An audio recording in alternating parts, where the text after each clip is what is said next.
So here we are and the system is broke. American dream has gone up in smoke. So stop sitting there all broken hearted.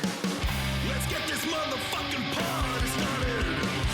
Lady Liberty is ringing a bell, and we're driving us straight into hell. But don't worry, we got what you need. Crank up the volume till your eardrums bleed. Gonna make America again.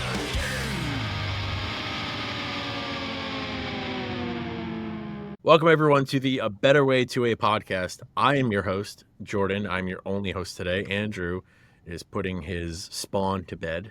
That's what happens when you decide to have three of them, but that's okay. We're not judging here. I fell asleep for the last episode, and this is his payback. I am here today with William Hancock. You may know him as Sapper Gentleman. He is a YouTube gun tuber, if you will, one of the cool ones. Somebody that we've been following, or at least I've been following, probably Andrew, because he's balls deep in GunTube, unlike me, who, I'm a little choosy. I've been following you for quite some time. We've talked on and off, tried to get you on the show, and then I forget, drop the ball. But you're finally here. Thank you so much for being here, man. Good to be here finally. Yeah, it's been a ride. The last, I think you said the first time we talked to each other was a year ago, and it Maybe feels even like, longer than that. Yeah, Maybe. It might have been 22 even. I'd have to go back and look. Well, I can't because that's the Instagram account I was talking about. yeah, no longer available. Yeah. It feels like it's been a weird year. Like, it feels like every year is like that, but every year keeps getting weirder. Don't know Since what it is. 2020. Yeah, Yeah. since COVID, which is that's when I started my channel, was 2020. So, yeah. It's a good time to start a YouTube channel. No, it was great. It was, people had a lot of free time. Yeah, and people really wanted to get into guns. Yes. Yeah. So, Especially on the kind of left of center side. yeah, Of things. for sure. That was huge. That was the whole reason we started. How, speaking of which, we'll just dive right into it, because I'm going to forget this question if I don't ask it now. When you first started the YouTube channel, because you've got a pretty wide variety of videos on there. You've got gear reviews, you talk about cowboy action shooting, gun reviews, old stuff, new stuff. When you started it, what was your intention with the channel? Did you want it to be kind of like a left-leaning gun tube space intentionally, or were you just like, that was the market. So I'm in a Facebook group with a whole bunch of like-minded folks, and it was constantly coming up about how painful it was to watch. You're in the middle of watching a GunTube video, and then all of a sudden you just hear something come out of their mouth that just makes you want to throw up a little bit. And it's like, why can't we just follow it? Why, we know that there are people left of center that are into guns. Why don't any of them have a YouTube channel? And so after, years and years of being afraid, I finally stepped up and was like, okay, let me try this. And I started with my phone on a tripod and made some videos, and then it evolved from there. I'm still pretty like Wayne's World production quality. I'm very proudly Gen X, and I don't care. I'm not trying to be, real whiz bang graphics and.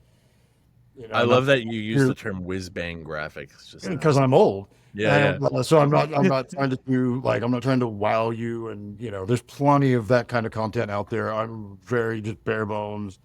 I'll edit most of my stuff on my I love it, man. You standing in front of a camo backdrop in your garage. That's awesome to me. It's basic. But some of the dudes that I really like watching are equally basic, except they appear to have air conditioning. They don't sweat quite as much as I do, but you should do that. So it was just fine, I'll step up. And I haven't had a particular direction, or I just love guns. So I like all guns. I kind of compartmentalized. I have guns for fun and guns for work. Right. Yeah.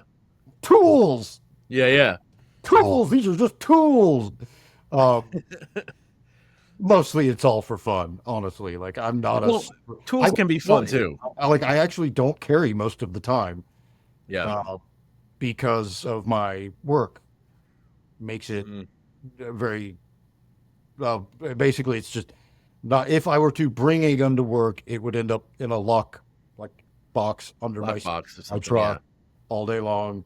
I'm privileged enough to live in a very, very safe area, and I work 4 miles from my house, and they're both in a very safe area. And it Yeah. would actually, I look at it as more of a liability. I'll just say I work in a gym. Hmm. Gym has a no guns inside policy. I could probably bring it in and put it in a locker, but those can get broken into. For sure. My truck has actually been broken into in the gym parking lot, like right in front of the cameras, Yep. and my doors weren't even locked. Like because we have a break-in problem. So it's a thing that thieves know that people leave their wallets, their guns, laptops in their cars. And so my one gets broken into all So the you leave time. it unlocked, knowing like I so leave it you don't get your unlocked. windows broken. Like, please just pull the handle and you're Yes. welcome to my old CDs and that scratched up pair of Ray-Bans in the center console. Hmm. Just please don't break my windows because my truck is old. My And sister lives in Oakland, California, and she does the same thing. She actually will leave a note on the dashboard that says there's nothing in here of value. Please yeah, don't break anything. doors are unlocked. Please just pull the handle. And so I got my window broken into a couple of months ago. That Anyway, sucks. and yeah, they come Even though in. it was unlocked. Yeah, they didn't bother checking. They just Oh looked man. but they're super quick. It's funny. I'm like bragging about living in a safe neighborhood, and then Your truck gets 3 broken seconds into. later, I'm like, yeah, my shit got broken into. Um, but no, they know, they have gotten, like I've talked to members who have had guns and wallets and laptops stolen out of their cars. Oof. So to me, it's a liability either Yeah. way. So I just leave it at home. No, that makes sense. Yeah. That's I'll a screw up if I'm responsible. going across town somewhere, but I mostly kind of live in my little bubble, and Houston's pretty dodgy, so I do carry if I'm going across town, but Yeah, I hear you. around I've on the never road, been to Houston, but that's that's all. Just okay. I'll tell All people. right. I tell people I have a Patreon patron who lives out in California. He and his wife did a cross country trip, like major cross country trip, like all the way across Canada to New York and then back down Oh through wow. Tennessee. As they were leaving Tennessee, he hit me up and was like, "Hey, I'm heading to Texas. Can we meet up?" And I was like, "Meet me in Austin Yeah. because Austin's rad. Austin is rad and Houston is a hole." Yeah. And we actually ended up meeting up in San Antonio, but and San Antone. got together with another like-minded friend and big supporter of my channel there. But that's my thing. Like if you live out of state and you're coming through my state, I'll do what I can, to bend over backwards and or meet you Somewhere somewhere. else. But let's not meet here unless you're like unfortunate enough to be in Houston for work, which is what's happened a couple of times. I've Yeah. had channel either supporters or just uh, you Facebook friends Yeah, yeah. that, hey, I'm working in Houston for a couple of days. Can we get together? And because I don't drink, I going out to dinner and that whole deal isn't much fun. So I try to squeeze in, like, I'll get online and like, where's the nearest range to where you are? And we'll have a range Yeah. day. I'll bring Yeah, the gun yeah. tomorrow and you just show up. And so, Oh, that's awesome. I got to remember that next time I'm in well, Texas. yeah, no, if you make it down to Texas, I will, as long as it's a weekend or even a weekday, if I have a little advance notice, I can take some time off. I will gladly jump in. It's no big deal for me to drive 3 hours to go shoot all day and then jump in the truck and drive home that. My favorite, like meeting up with people. I don't have to bring any guns. They have all of them and Yeah. they're just willing to share. I'll pay for ammo. I'm happy. No, and I have, like I said, I have a good variety of guns. I'm sure at this point. Yeah, the cowboy guns and the wheel guns are actually get kind of the most traction of my YouTube videos. Yeah. The tactical space is number one, it's not my expertise. I don't pretend that it is. I was in the Army 1,000 years ago when it was a much safer thing to do for a living. So I'm way pre GWAT. And Yeah.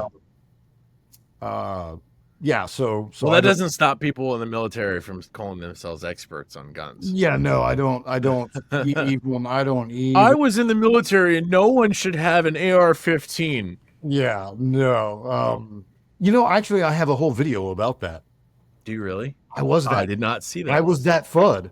You were that asshole. I was that FUD for, the video is titled "I Was a FUD," and I go into my relationship and that having that mindset of, I earned the right. I did this the hard way, and if you want to carry one of those, go sign your ass on the dotted line and go stand on the boots. Yeah. It's super cringe. I mean, but yeah, that was. Oh, dude, but listen, half part of the cringe is realizing it's cringe, and then you've transcended that at that point. So Yeah, the fact that you can look back and say that. Listen, I was like an started emo sucking kid on it. in middle school. I know cringe. I started sucking on it probably 2016, 17. Go figure. Yeah. When all of a sudden it's like, maybe I need one of those. Yeah. Well, yeah. So that's Ron Burgundy. I jumped in both feet and learned the AR world and built my first, and then we know how that goes. Yeah. More, and then you build more, and so. But my real love, and I feel like my not expertise, but wheel guns are my jam. Like that's. Yeah. I was a pretty salty cowboy action shooter back in the day, 2009 to 2011. Salty how? Like, how do you mean that? I'm using the old man terminology. That would mean really good. Oh, like an old salt. Well, Yeah, I got you. Not in the millennial Gen Z salty as in crusty, badass. That's what we call like old firefighters. We call them like old salts, like salty. Yeah. He's a salty guy. Yeah. No, I was a really good cowboy action shooter. I shot gunfighter style, What's that? which is where you draw both revolvers at the same time and shoot them reading. Ah, And all right, that's sick. I spent almost a year. Hey, can you sign Disney? They don't care. No. Yeah, I spent almost a year just practicing running the pistols before I showed up to a match. Yeah. Because it's terrifying. You've shot in front of people. You know that it's like whipping. It's like going pee in front of somebody, right? It's like Yeah. That's it's why like, I pee in front of people I'm really getting exclusively. this, I promise. And then you get in front of an audience and you're like, well, Yeah. and I would have dreams. This is like during the years I was shooting. I would have dreams where I would draw those pistols out of the leather, and they would just both fly out of my hands and go down range. No way. That's Yeah, that's a recurring dream. I'd wake up and Oh, you didn't have a dream where like you tried to draw and you couldn't pull the firearm out? Have No. you ever had those? it always came out. It always Dude. came out, and then it would just come right out of my hands and go down. That's so nuts. That's It so ties nuts. into there was a match where my lever action. Actually, I did it with a lever action and a revolver. Where a spring came loose at the end of the gun, and the hole in the lever, it was the magazine spring, Yeah. launched downrange right in the middle of a stage. Tick, tick, Oh tick, no. ding. And everybody laughs and gives you a hard time. And there's a Yeah. lot of that in the sport. A lot of. And Was it because you didn't twist it? Like when you put it it back didn't in? just come loose over Yeah. thousands of rounds? And then I had a similar deal. On a single action army, you had the little spring. You open Oh. the ejector Yeah. that ejects the shell. Oh, yes. It's got that spring in it. Yep. And there's a screw down on the end of that screws into the barrel, and that little screw had come loose. And same deal, the spring just went down range, and they have to shut because you have 5 or 6 stages Yeah. that are all online, and they have to shut the whole range down, So you can go get your go part. down, and get your spring. Yeah, Yeah. Fun So- stuff. they give you You just Well- raise your hand. I'm that guy. We quit My dad and I shot together, and we quit that club. Keep in mind, this was peak Obama, and we got sick of hearing the super casual N-bombs just rolling out of people's mouths. And it was just too much Our N word is nuance on this podcast, FYI. nuance. Yes. No, I know what you mean though. Yeah, that's Yeah. I'm picking up what you're putting down. Yeah, so it just, yeah, lots of just flagrant. And usually, they were referring to Obama, like it was Yeah, oh yeah. No, just about like black people at large. It was generally focused politically, that in the White House, right? And it was just, yeah. I get that it doesn't occur to any of them that we might have voted for the dude, or maybe just that my first wife was black, and I don't really. But like it's a vibe. Like grew up it's in that way, but dude, I've even like that's the thing, regardless of whether you voted for the guy or not. I find that negativity, especially doing a hobby that I love, when people are yeah, angry, sucks. Like, yeah.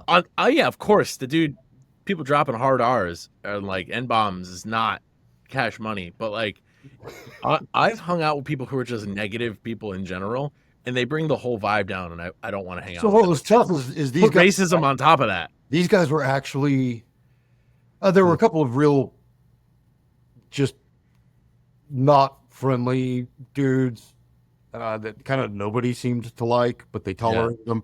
But a lot of those people in that community are wonderful. I know. Like I they're know. warm. They're like they would bend over backwards, lend you gear. Your rifle goes down. Here, I got a spare one in the truck. Let me go get it. They give you ammo. They'll invite you over for dinner. It sucks, like when you And it's like, oh, it's so painful that you just had to, you just had to, damn, bro. Like, Yeah. because I kind of don't like you anymore, but you're so nice. you think like When would you they be try nice to- to you if you were black? I tried to, like separate the two, like Yeah.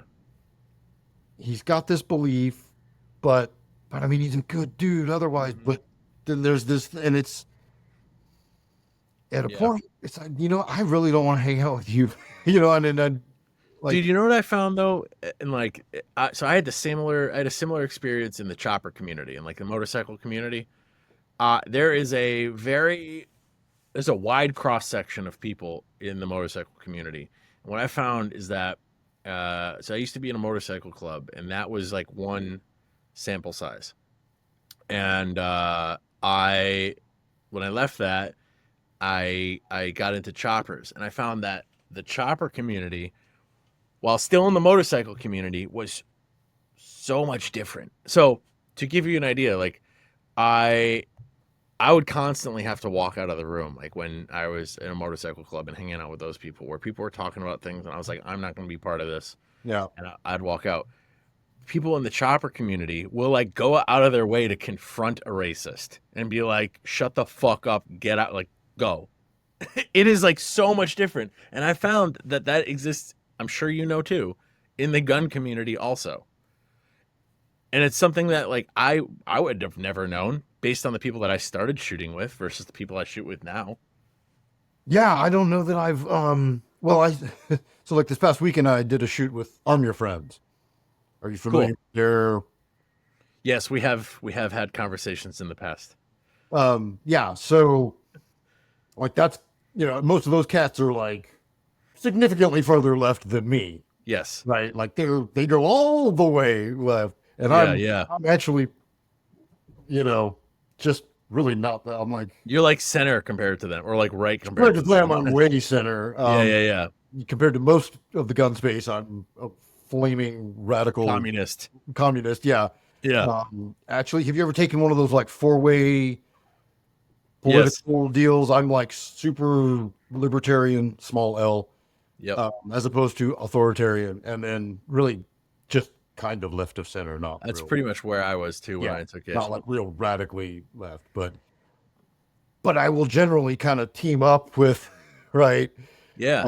Because so much of what's over here is just like, oh shit, y'all. Garbage. Hot Yeah. garbage. Steaming Wow. garbage. Yeah. Wow. I know. botanism. Uh, That's the first time I've heard that.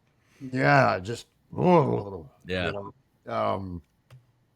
But yeah, where were we? No. Well, I think we were talking about Cowboy Action Shooting originally, and Yeah, then we. that being my real jam. But so as far as the channel, I entertained the idea, and I have done some videos where I delved into a little bit of politics and have made some statements and whatnot. And honestly, I could probably have a larger following if I did more of that. Really? Yeah, I believe I would have a significantly larger following of people on the left Yeah. if I were more overtly left. Left. Yeah. But at a point, I would be kind of pretending. I don't think that would be being true to who I actually am, which is Because not. you see yourself as more like center left than how left you would like want. I'm a 50-year-old white dude that lives in the suburbs, like, You can only get so left before you're like, okay, now this is going against my best interests. I'm just being like true to who I am, that I'm just, I ally with a lot of causes on the left and absolutely, support whatever alternative jam you got going on. I want, but it's not really. And God, there's just so many people doing podcasts about politics and talking politics and the whole point, right? That like we wanted a gun channel, a gun tuber who wasn't talking politics. Well, then if I come on, right, now I'm just being the left version of what those dudes on the right are doing. Yeah. And I'm like, so you know what? Can I just not talk about politics for the most part and just talk about guns? Can I just that like? And so it there's not much sizzle there, right? No, I hear you. Now I'm just one of another gazillion middle-aged white dudes talking about guns on YouTube, right? So there's I kind of maybe shy away from my own market or whatever, but so about that, I just had this conversation with another a prominent member in the left-leaning gun space. I'll say that because I don't know if he wants me to share this stuff. I'm sure he'd be fine with it, but I just went to a gun rally in Boston. We were talking about that earlier, and it was very right-wing, very right-wing, uncomfortably so. I was saying, for people who haven't seen my post, one of the politicians was talking about gender affirming care, it was saying that kids are getting gender reassignment surgeries without their parents knowing, and it's a big thing, it's happening all over the place, and drag queens. And another one was, as we were leaving, my friend and I, they were chanting "America First" over and over and over again, things that were just, there's nothing about guns. My friend and I were walking away, literally just saying, "Be fucking normal, just be fucking normal," and we could win shit. But no, those are the people that are talking. So my question, I am of the mindset that by going to these things as an alternative voice, we're showing them that we exist and that it's not just this homogenous group of fucking weirdos. But I also hear from people that it is useless to do that, and that we have to focus on creating a safer space, a separate gun community. So I noticed in some of your videos, while you don't explicitly talk about politics, you do wear a shirt that says "Liberals own guns too." Yeah. I would say you're the kind of person who is. One you're referring to is also, incidentally, I think my most watched video, and it was just weird coincidence because I'm talking about Ruger Vaqueros. Yes. And that's what drove the algorithm, right? Is people, well, let's see, it's grandpa in his basement, checking out, it's a Ruger Vaquero video. And oh my God, he's got a shirt on. I actually didn't read the comments in that. But I'm curious. I've nuked a ton of comments. Okay. I'm sure. Yeah. My page is not a democracy. We're not going to argue. I just go delete the comments. But my point is so you wear a shirt like that. And obviously that's been seen by a ton of people. And I think by you doing that, you're creating a safe place for people with non-hardline right-wing views. Do you think that whether it's you doing it or somebody else doing it, do you think that our efforts are best spent just existing in the current community and as somebody who people know have different views or have left-leaning views, or should you be more outward and say like, no, this is what I believe and this is like I'm here to stay kind of thing? I don't, man. Well, I don't shy away from like being Yeah. a liberal that owns guns. Like I don't, but I also don't have to go to I don't have to talk about it when I'm at the range, Yeah. right? Which is probably nice also. Well, if so, like the range where my local range where I shoot a lot, it's actually fairly diverse. I mean, there's a real cross section of it's a very like ethnically diverse, Yeah. income, right? You know, like you've got a lot of diversity going on. Um,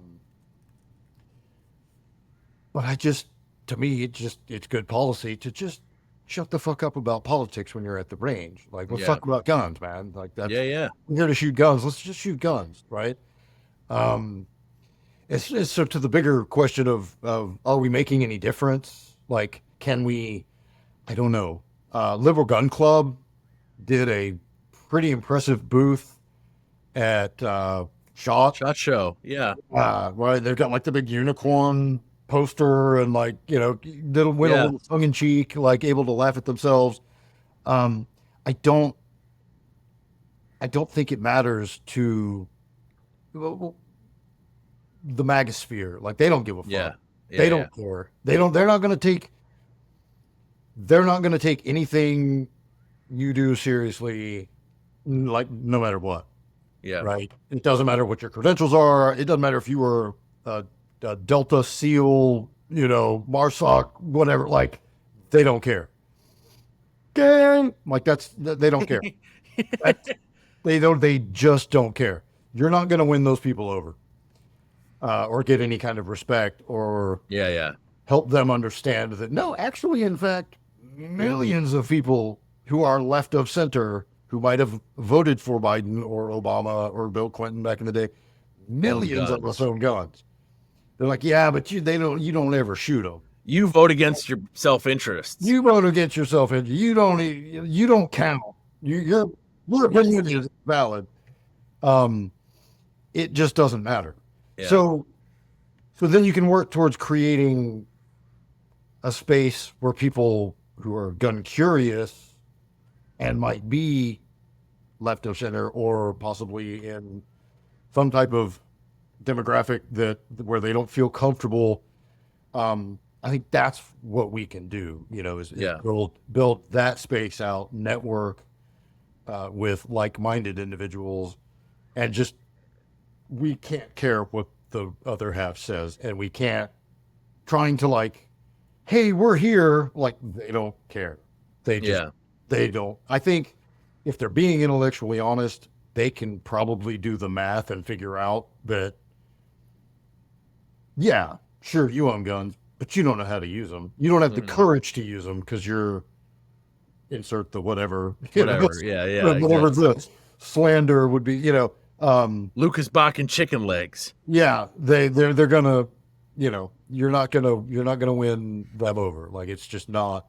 It's a complete waste of energy. It's a waste of time. The gun space is horrible. Yeah. I mean, it is genuinely. It is flaming hot fucking trash. Mostly based off of my experience as a YouTuber. Yeah. Like the just a reel of like just one of those little short, a YouTube short, 15 to 30 second clip of me shooting a gun. Gay. Yeah. Whatever. Last night, first comment on a video I uploaded.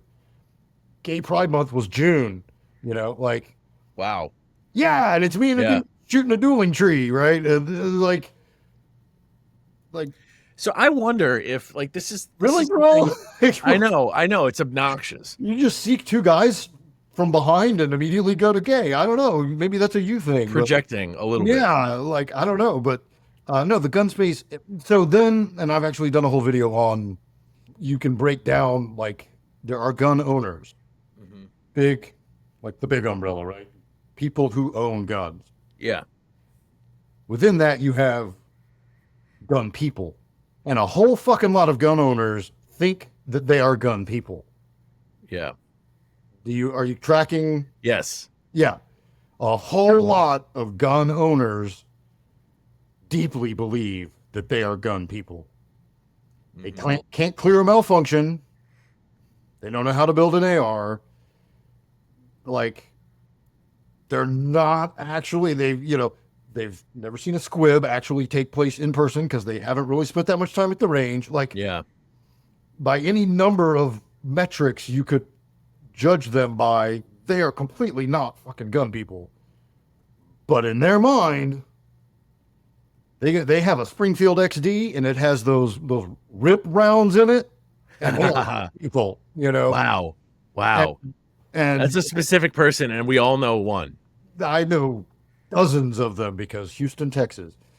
So yeah, so then within gun people, then you have like a whole scale of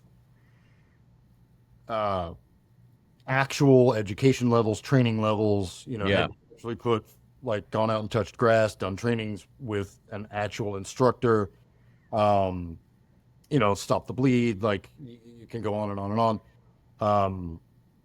Have you gotten into any, minor gunsmithing projects? Have you ever tried to restore a gun? Like all the different rabbit holes you can go down, which I like to go down all of them, which is why I don't have like a lane, right? It's like old, wood and blued steel, and I like modern tactical stuff, and I love vintage 70s wheel guns is probably my real, like, if I won a lottery, I would have a great big giant pile of vintage Smiths and Colts. That's awesome. Yeah, that's like really my real like weakness, where I'm just yeah, vintage 70s wheel guns. But yeah, so there's gun people. Yeah. And then there's gun people that actually maybe know what the fuck they're talking about. It is an amazing, I made the analogy, I think in that same video, guitars.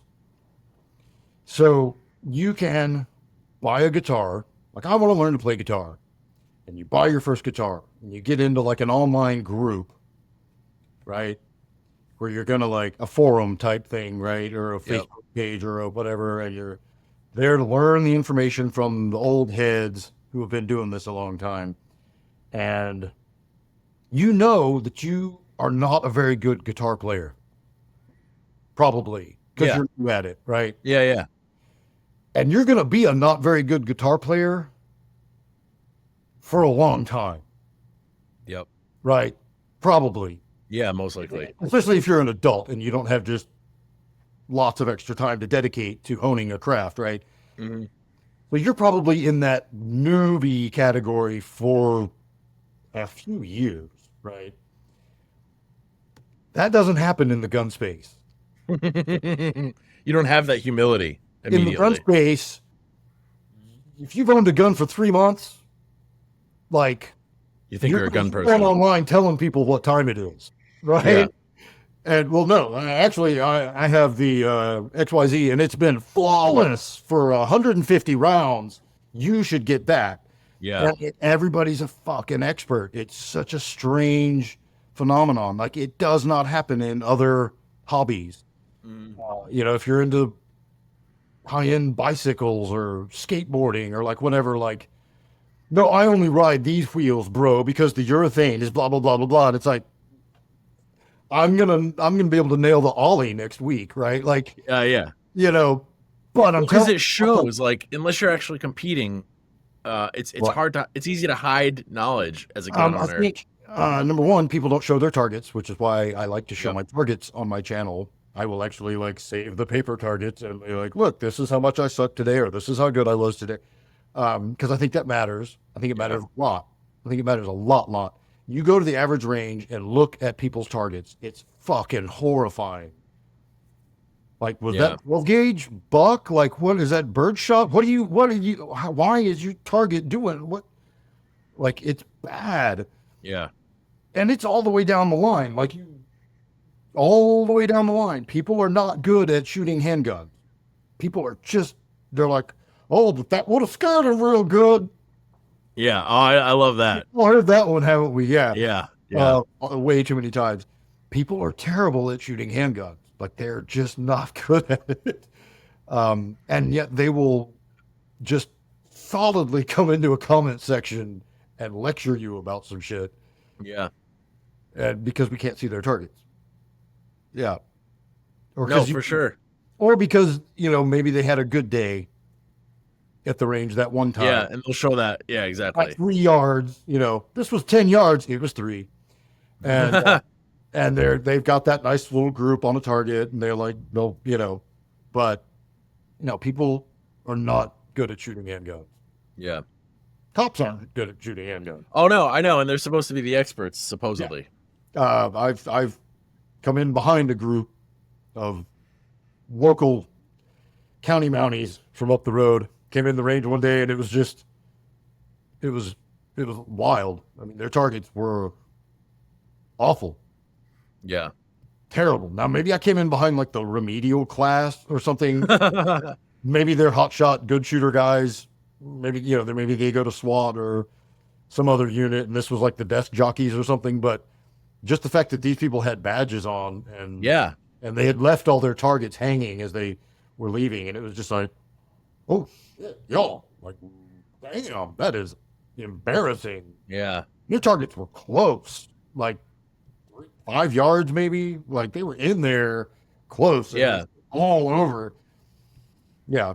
But I mean, I guess maybe not every cop needs to be a good marksman if you're the desk person or whatever. But Well, hopefully, I mean, in a perfect world, that would be a cop who never would choose to fire their gun. But that's not the world we live in. certainly plenty of that in the Army as well. Yeah. Where So you think handguns? Yeah, no, exactly. So you're of the mindset that people like that, you're not really going to win over No. by being a vocal person for the No. like an alternate point of view for those people. No, we can attract people. We can be a place. Like, I have a whole playlist on my channel called Be Gunners. Right. And so Like B gunners, like A side, B side type thing. Capital G Gunners, B Gunners. Right? I see what you did there. Be Gunners. Right. And it's for newbies.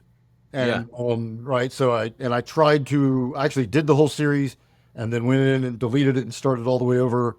When I kind of updated I got a better camera and a little better sound going on, and wanted a little cleaner and a little bit more methodical approach. It's still kind of random, but a little bit more methodical approach as far as walking somebody who's just brand new, either just bought their first gun. Yeah. Preferably, it's really set up for preferably somebody who is still in the thinking about it stage, because I'm trying to like guide you into making the correct purchase to save you time of making that incorrect purchase. Yeah. The snub-nosed revolver that your Uncle Billy Bob told you to get, right? Like, please don't get that one first. Like, please don't buy a J-frame because it's miserable. It's not from you, and you're going to be terrible with it. And then and when you're terrible with it and it hurts your hand, you're not going to go to the range anymore. And please don't start there. Like, semi-automatic handguns are not that complicated to learn, and everybody can do it. And especially like with this, the Shield EZ, right? They've got like the Easy Rack kind of thing on now. Like, they've really come a long way in overcoming some of the bigger challenges for people with challenged grip and stuff. Tiny hands. Yeah. We were going back to what you and I were talking about before we started. Not to, assuming, I'm talking in generalities here, right? Like, if maybe you only have one hand, then the wheel gun might maybe be the better option. Maybe. Yep. I don't mean to.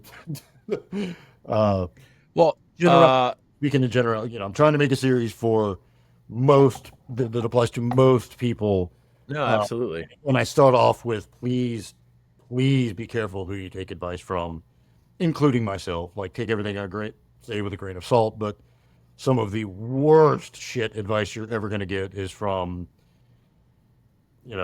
Uncle Billy Joe, Ray Don Bob, who was in the Marines, or your neighbor who was a cop, or, people that are experts.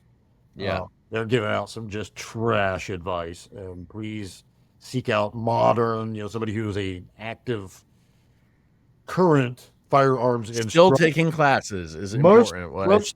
most like current firearms instructors are probably going to be pretty dialed in. Yeah.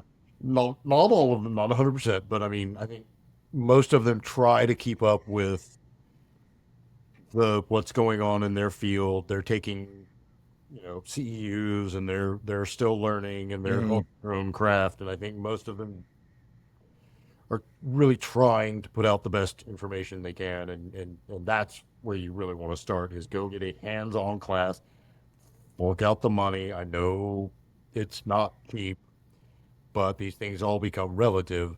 I know a whole lot of broke people who can't afford training. I'm doing lots of dick fingers in case you can't see me here, but air dick fingers. Yeah. Yeah, I'm broke. I can't afford. Oh, training is way too expensive. Here's my 7th Taurus. Yes. Right. So they're a whole arsenal of $250 to $350 guns. Yeah. Bro, you could have done some training. Mm-hmm. About one police trade-in Glock 19 and put all the rest of that money towards training and ammo. 100%. Hey, Yeah. Andrew. Hey, That's it's here. me. Sorry Welcome. about that. That's okay, guys. We can start the podcast. Sweet. Okay. No, you're good, man. I started the podcast by saying that this was your revenge for me sleeping through the entire last podcast. That was pretty brutal. No, I it was woke up. fine. It sounds like you did a good job, but I woke up. I was like, "Holy shit!" No, the next morning. Yeah, it was the next morning. I woke up and I was like, "No." No, you missed a good one, but yeah. Never did that. I've never done that before. For the record, I wasn't sleeping. I said that. I said you were putting your kids to sleep. I said, but Sometimes that's what I you get do for fall having asleep 3 when I of do them. Yes, I know, but that's okay. We went to go visit my wife's grandparents this weekend, and we had to have our daughter sleep with us in the bed because she does not sleep well there at all, and she wakes up multiple times. Don't know what it is. My theory is that these family members don't believe in air conditioning at night, which is like Gross. weird to me. Her room was literally 10 degrees colder than their house was all day. And then it's like, okay, go to sleep now under a blanket and be comfortable and don't get upset. I was upset. I just know how to suppress emotions at 34 years old. She's a baby. She doesn't know how to do that yet. She has to go through years of trauma to learn that skill. But yeah, so we got to sleep with her, which is adorable, and I love it. I understand why you fall asleep with your kids. Oh yeah, very frequently. Hey friends, we hope you like the show. We like doing it. It gives us a sense of validation and the feeling that our lives will not be forgotten after our bones are dust and time has moved on. But anyway, if you like it, the best way that you can show that support is going on our Patreon and becoming a supporter there. When you become a patron, you get access to all of these sweet perks that come with it, like exclusive merch, discount codes, bonus content, and even access to our super secret Discord server. Plus, we'd appreciate it. Money buys our love, and we are cheap dates. So anyway, go to patreon.com/abetterway2a if you want to. This isn't in order, and even if it was, or just a bodiless voice on the internet, or click the link in the show notes to check it out. Yep. So yeah, we were just talking about whether or not it was fruitful to spend time being trying to convince people in the gun space of our points of view, or whether our time would be better spent This is a very pertinent creating question. a new community. Yes, very pertinent. We're talking about how cops suck at shooting.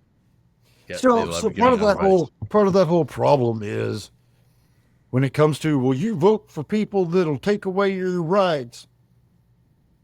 They've got a really fucking good point, right? Like, Yeah. Yeah. they're right.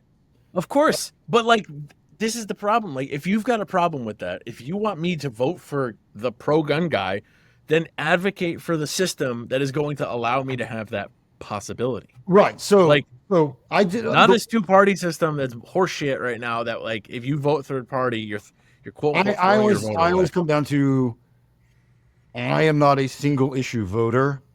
Like, I appreciate your position and why Yes. you say what you just said, because you're right. And I hate that I have to vote for people that do, in fact, want to take away my guns. I hate that. But guns are one issue. And I don't buy the whole, like, well, without the Second Amendment, all the rest of them don't matter. The Second Amendment protects the First Amendment or whatever. I believe that, but we don't have people shooting people in the streets over rights right now. Right. You don't. Nobody's going and shooting politicians because they're trying to take away our rights. I get the fundamental, like, And I also understand what a war of attrition is, and it's a little, but yeah, there are things that we can do now to avoid that. Yeah, Yeah, and I think that or I think other that people, things that I think are more important. Yeah, Like it's a very now. privileged Right, position to say I'm a single Well, issue voter. Actually taking up people's, like, actually taking away people's guns. I mean, let's be honest, that's not gonna happen. yeah, Not in the grand scheme of things, the way Like, that the they're actual saying. going door to door and knocking on your door Yeah, and handing yeah. over your guns. Like, that's not gonna happen. they can make it pretty uncomfortable for us. They You know, can- they can put us in a shitty position if they want to, but I really don't see them, even if they like pass a confiscation law. I don't see it working out. No, it's never, No. ever gonna work. And Yeah. it will get federal agents killed or local, and whoever gets the shit task of knocking on that Yeah, door. right. It's not a good idea. I don't think Yeah. anybody, even the most, hardcore anti-gunners, aren't talking about confiscation. They're talking No, about but this is the they're talking about preventing young people or deranged older people from being able to, people who don't currently have a gun, who suddenly decide they need to shoot up a school, from going and legally purchasing one. Like, that's the best they can hope for. Yeah. Some kind of system that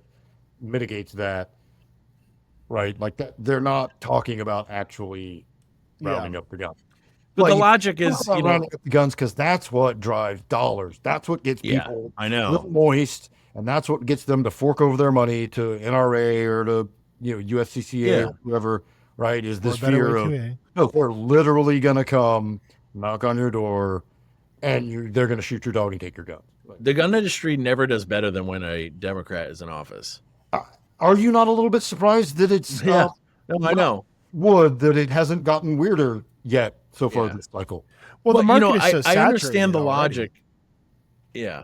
I understand the logic that these people have, though, because I know that it is a war of attrition, and what I try to explain to my less pro 2A friends is that it is not that gun owners who say I don't want background checks actually don't want background checks for the most part. I'm sure some don't. It's that most gun owners know that if we passed something like universal background checks, and to be fair, Connecticut has background checks. We already have this. But if we were to pass something like that, or to pass a waiting period, or to pass, magazine limits, the desired results would still not occur, and that would lead to more gun laws. So it's Yeah. not that Yeah. necessarily that people are anti, like, I don't want you to check to see if that person's a felon, or if that person has ever been involuntarily admitted to a Yeah, mental they institution. just know it's not that gonna they know work. that it's not going to work, and then they're still going to pass more laws anyway. And then eventually you get to this point where it's like Massachusetts, where they're arbitrarily declaring semi-automatic firearms now more lethal. Like, they're trying to make it very difficult to purchase semi-automatic firearms. They're registering magazines. I forget all the details, but they're doing pretty bad. mandatory classes. Yeah, mandatory classes that like go above and beyond anything else in the country that they don't currently have services allotted for. So the people that want permits after this bill is passed cannot get it because they don't have the classes in place to So, provide. but this is what so that's what like we were just talking about. It's like they can make it really uncomfortable. Like they can make Yeah. it difficult. They can make it Yeah. hard. They can make it expensive. You know, and they And can, all they can they wear will. down at the number Yeah. of gun owners in that way. and the people that are most affected by that are in these marginalized populations, Yeah, the exactly. poor people in the inner cities, Which people. do you wonder in, if like, maybe that's part of the design, kind of the point, a little bit. yeah, I don't know, but it's I don't think they think it that far through. yeah. probably. I don't think that. I don't know, man. I go back and forth sometimes between like thinking, oh, well, they're not stupid enough to do this, and then Well, going and back and forth between that and thinking like, no, it's a cabal of evil people trying to disarm the working class I and just make us know- all dependent on the government state. Like I just think go about. back and forth. I don't think it's a conspiracy, but I think that there are inherent biases. Okay, Well, so that's because so you're look at- not. That's look at because a you're per- not informed, Okay. Andrew. Look at a person like Have Maura you listened Healey. to Alex no, Jones? no. Look at a person like Maura Healey. Look at her haircut. Look at her. Look at her. Oh, The way yeah. that she talks, and you think about like the kind, like when she conceptualizes like a bad person with a gun. Who do you think she's thinking about? You know, Yeah, I know.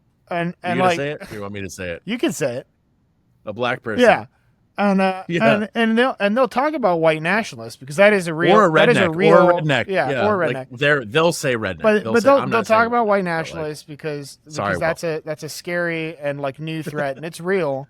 But at the end of the day, it's like Eric Holder years ago got up in front of a camera in front of God and everyone. It was like the main problem is we want black kids to think guns are uncool because that's where all the violence is coming from. Yeah, I'm cringing like, for all the people at home. Yeah. And that's it's just, man, I mean, none of them want to say it, and I could be wrong. This could just be, me being uncharitable, but I feel like that's a lot of it. I feel like I really feel like a lot of it is fear of marginalized groups being armed Will. and having power. Let me ask you this then. So I asked, is it more important to spend time creating a safe gun space for people who believe things like we do, or trying to convert the like rightoids in the gun community? On the other side of things, as a liberal gun owner, how do you reach people like that who think that gun violence is solved by passing more laws and taking guns away from law-abiding citizens? How do you convince them, like, hey, no, like, we need, like, I'm not the problem and I'm the only one that you're affecting by doing this? So If you believe that, don't let me put words in your mouth. first I have to say, I don't generally believe in the idea of like the more guns makes us more safer, right? No, I know. That's Because I think a lot of people are really, well, we were just talking about this. A lot of people are really bad at shooting guns, yeah, or irresponsible and or Yeah. irresponsible, Yeah. or they drink a lot, right? They make bad decisions with their guns. well, that's why I train when I'm drunk. So I'm good at Ben, how you I'm fight? just kidding. I'm kidding. Exactly. Well- Naked and drunk.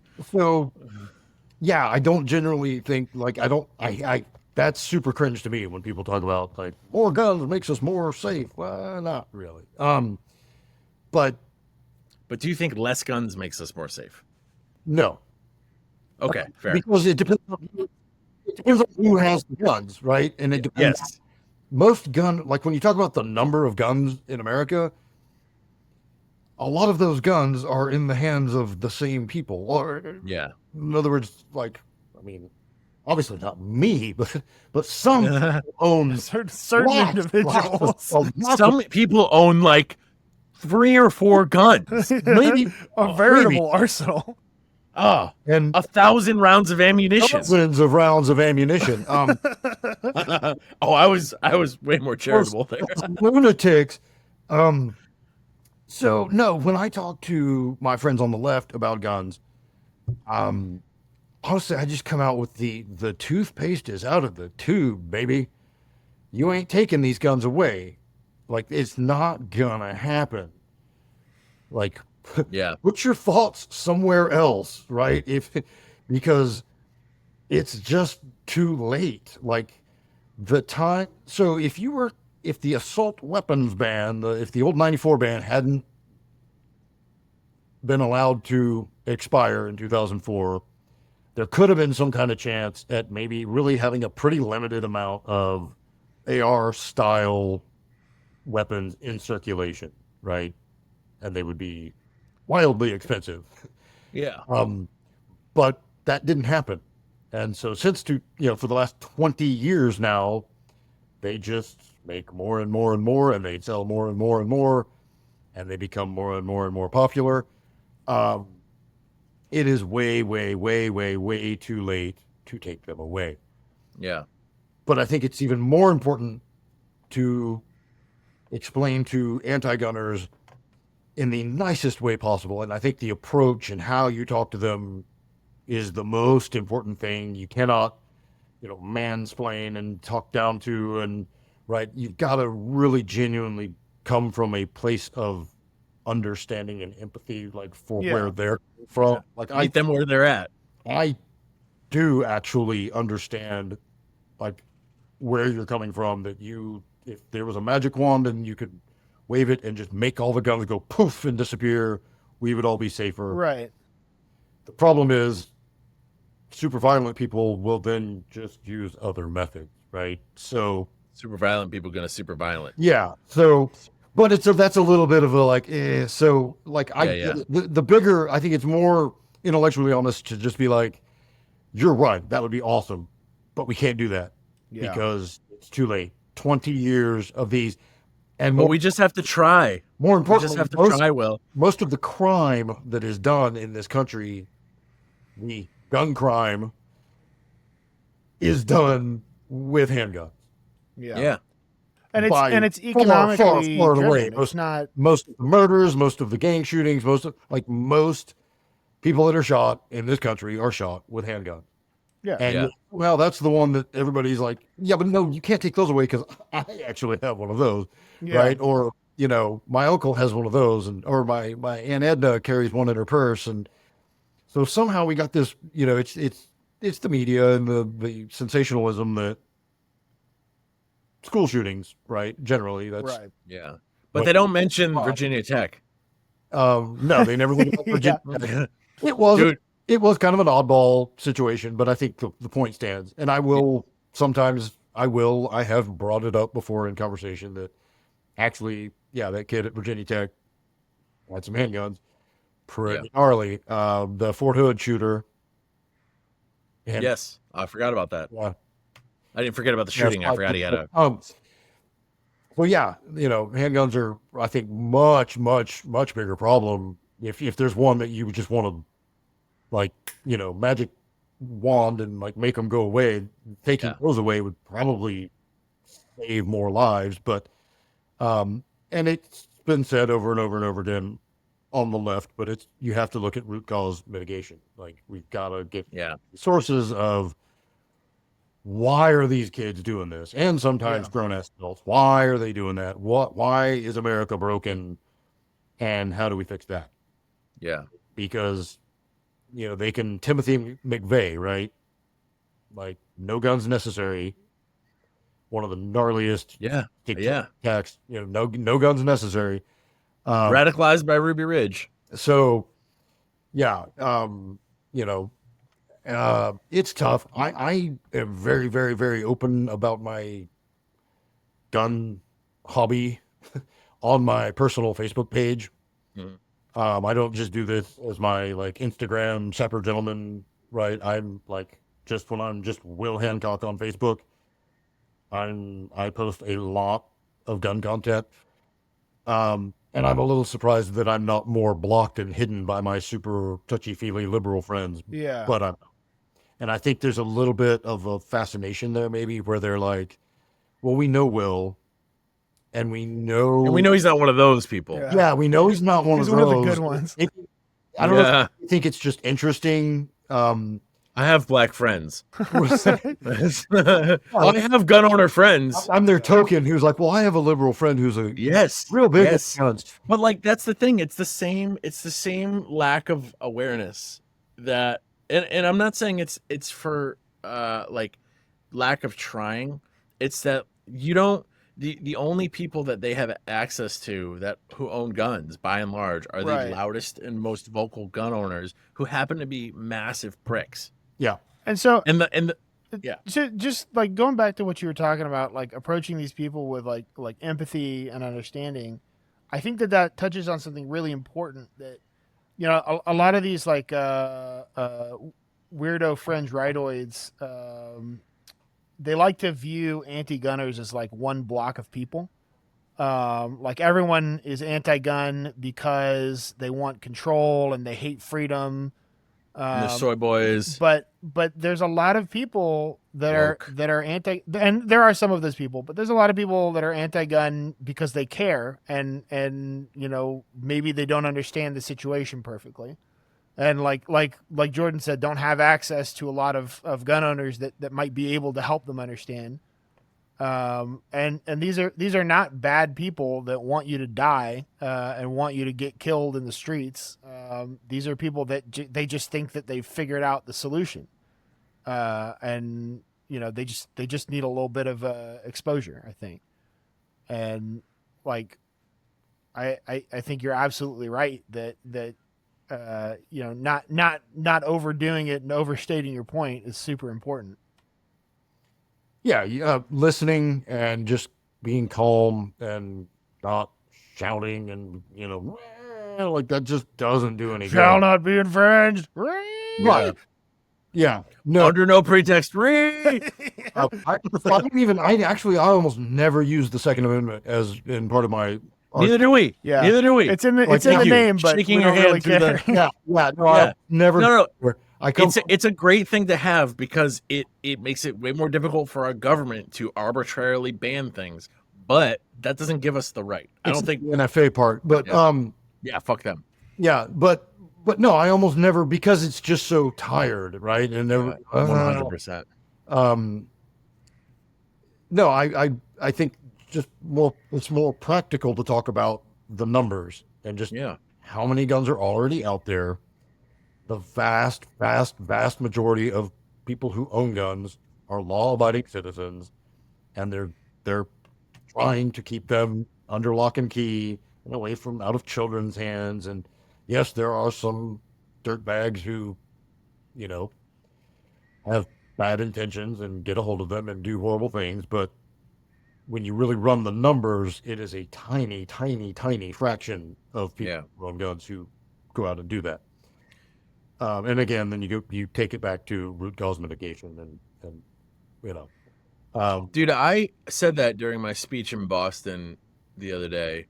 I was talking about how passing laws doesn't help people who are in marginalized communities and already in these like underserved areas. It punishes them because it makes them it makes it harder for them to access the protection they need when they're already the ones who are being affected the most by the violence. And it gives cops more avenues to get in there and charge them with crimes. Yeah. And I said, like, if they really want to fix the problem of gun violence, we need to address poverty, address systemic inequality, things like that. And dude, crickets in the crowd.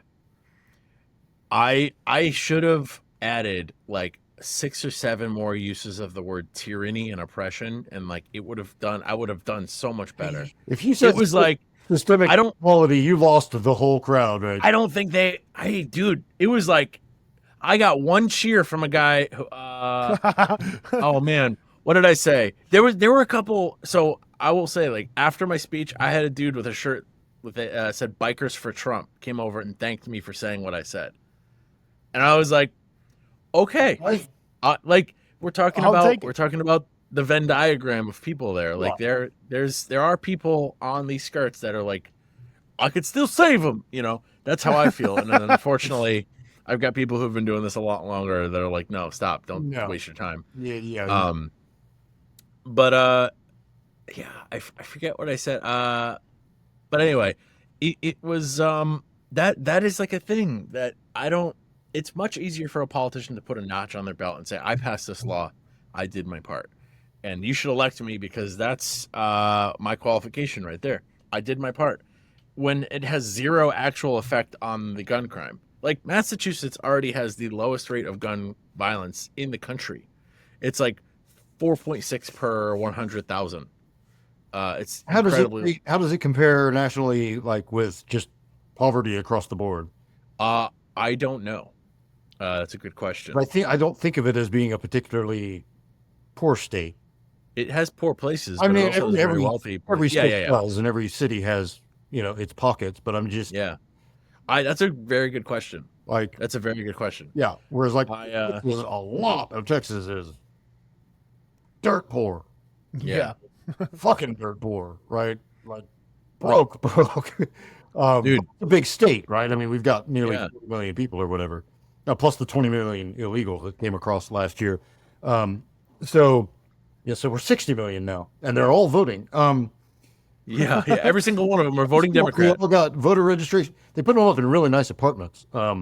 Yeah, you would think if they were all voting and voting Democrat that it might actually be making a difference in the polls, but Well, no, because they only come over when it's a Democrat-run country. Oh. They don't come over in time. Yeah. When Trump was here, record low numbers. Oh, Of, yeah. of None. illegals. None. They weren't able to vote. They weren't able to vote. None of them made it across the border because No. of the wall. The deported. They Yeah. deported. oh, I see what we're everyone. doing here. I Yeah. get it. I get it now. No, really. Andrew, welcome, Andrew. Sorry, I got Well, holes in my well, brain. into A America, worm well, ate my brain and died in it. Sorry. No, God. But yeah, no, because you have to look at. I mean, Houston is violent as fuck. Like Houston's so bad that I actually, like we were talking earlier off camera about the ACAB and kind of attitudes about the police and and I made the mention of how super gross it is that cops have really taken on the like military type of language, and they'll like Yeah. on their social. I followed a cop, the Houston area guy who was like into fitness and training, and I was like, oh, that looks like a good follow. And then all of a sudden I realized he's posting every night about we're ready to hit these streets. We're doing battle, like they're literally in a war Yeah. against the civilian population of Houston, Texas. Do you Against remember poor people. that time Chris, a group Houston of is bad enough that I could, like, I almost kind of get it. Like, it's Yeah. rough.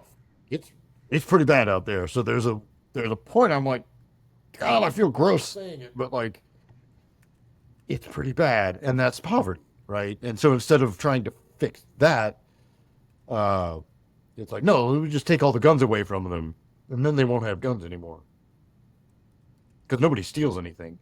Yeah, no, Sorry, it's Andrew, I didn't mean to step on you. No. I need to. I gotta let guests talk. That's why you're here. No, I was just saying. Do you remember that? we were time? talking about getting a word counter like for Yeah. our show at some point, but we never did, Yeah. and it shows No, it's cool. It's fine. for both of us. But No, that time that mostly Andrew, a group of detectives in Houston used a fake informant to raid a couple's house and just like murdered the both of them and tried to cover it up, tried to get away with it. Yeah, when was that? Oh God, not that was long that? ago. It was like that's not that. God, time is weird as you get older. It starts getting- pre-COVID is just one block of time for me. Yeah, basically, yeah. There's like pre-COVID, and then there's pre-Trump. This would have been Yeah. probably 2015, 16, somewhere around there, something like maybe. that. Yeah. Oh wow. They well, there were two. So there was one where it was just bad informant information. There was another where they just showed up at the wrong address. Oh yeah.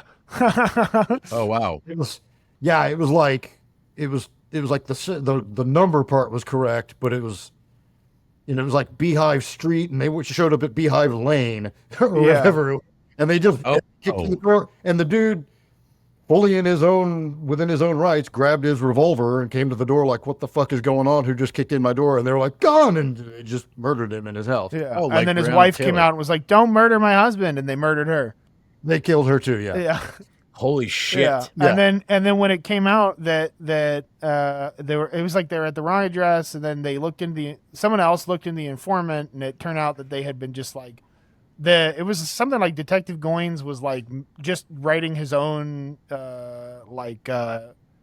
he was like ascribing info to this informant that the guy did not tell them or something like that. Yeah. Just it was because dirty. they wanted to raid houses. They wanted like Dirty, he it would was find a house he lazy. wanted. Lazy, dirty, Yeah. police behavior. And which police department do they currently work at? Probably still Houston. I think Yeah. I think Goins got prison. I think that the main Oh, detective wow, behind it all got right. prison time. That's unusual. I think he did actually. Because the guy in charge of Houston PD at the time was the guy that had just left Austin PD, and whether he was effective or not is up for debate. But he had a big like public thing about being anti-corruption. Yeah. Mm-hmm. But And he wasn't. It was super, super violent and big, and It was really A lot of shocking. It crazy was really war. shocking. That's crazy. That's and you know what it crazy. has been. That's a funny thing is people, you'll see like on Facebook comments of a local news channel, right? And a story will come like those are the worst comments. They're worse than GunTube comments. Like, Oh, I know. It's the people who think that the news channel reads their comments. oh my God, they're worse than GunTube, man. And it's always they're always on about how Houston's just gotten so violent. It's like, y'all, Houston's always been violent. Yeah, it's been that way. It's a Like, port dude, town. all the way back. Like, I used to work with a guy. have you been here? The humidity will make you insane. Like, Yeah. it's just always been. But I'm old enough to like when I was little. So the next town over, like it was when I was a kid, it was the town you had to go to if you wanted to go to the mall or like Target or something. And still kind of is. Humble, Texas. And it was still segregated. Like there was Bordersville, and it was extreme.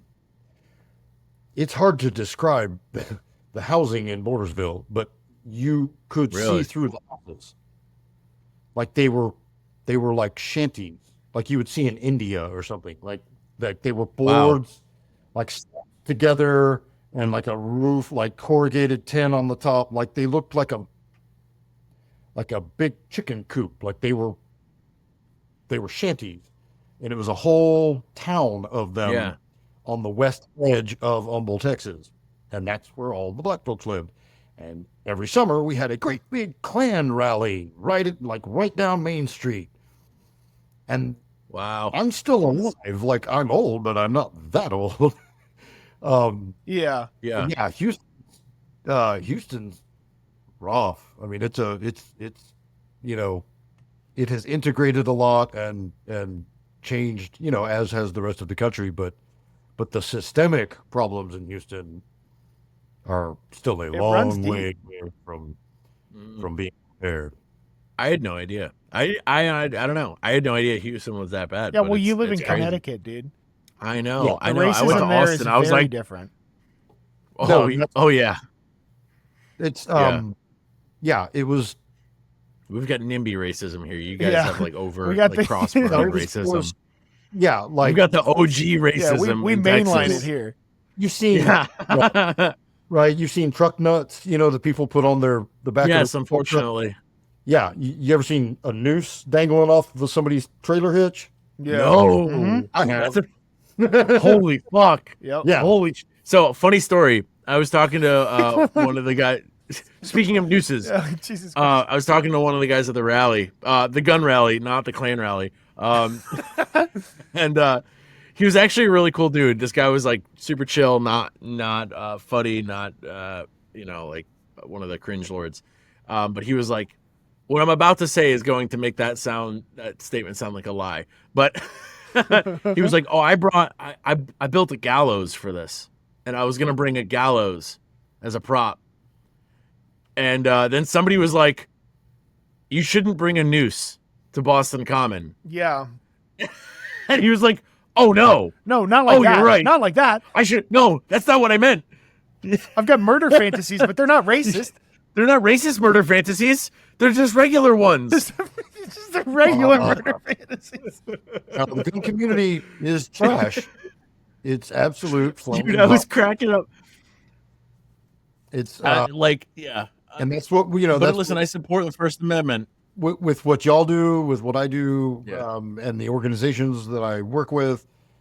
That's what you're up against, man. It is just flaming hot garbage. Yeah.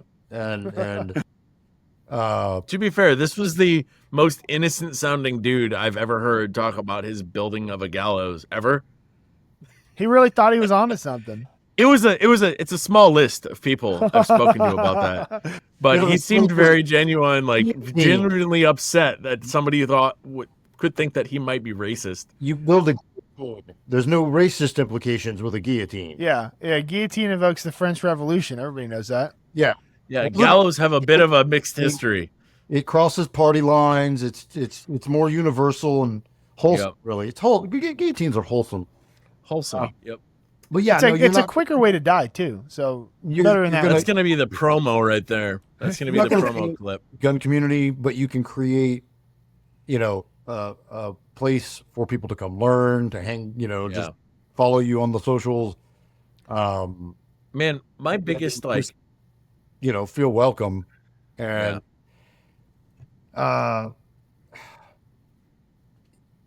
there's a lot of work to do still, as far as so Andrew, before you came on, I was talking about my theory. You have the big umbrella of gun owners, and then within that you have gun people. Does that make sense? Like, do you track that? The problem is a whole fucking lot of gun owners think that they are gun people. And the example I poked fun earlier was, the guy with the XD and the RIP ammo, right? Like, we know that guy. All of us know at least one of that guy, right? I know about guns, and they're still open saucer and can't hit the broadside of a barn, and I alternate my ball ammo with my hollow point in case I need the extra penetration. That guy. I've been there. That was once upon a time as a young gun owner. I was carrying a 1911 with hollow points, and I was like, I should carry another magazine with ball ammo in case I have to shoot at a guy in a car. Was like a real thought that at went through my least head. you carried a separate magazine. Maybe like Not good, 2 months but- after I started carrying a gun Yeah. at 21.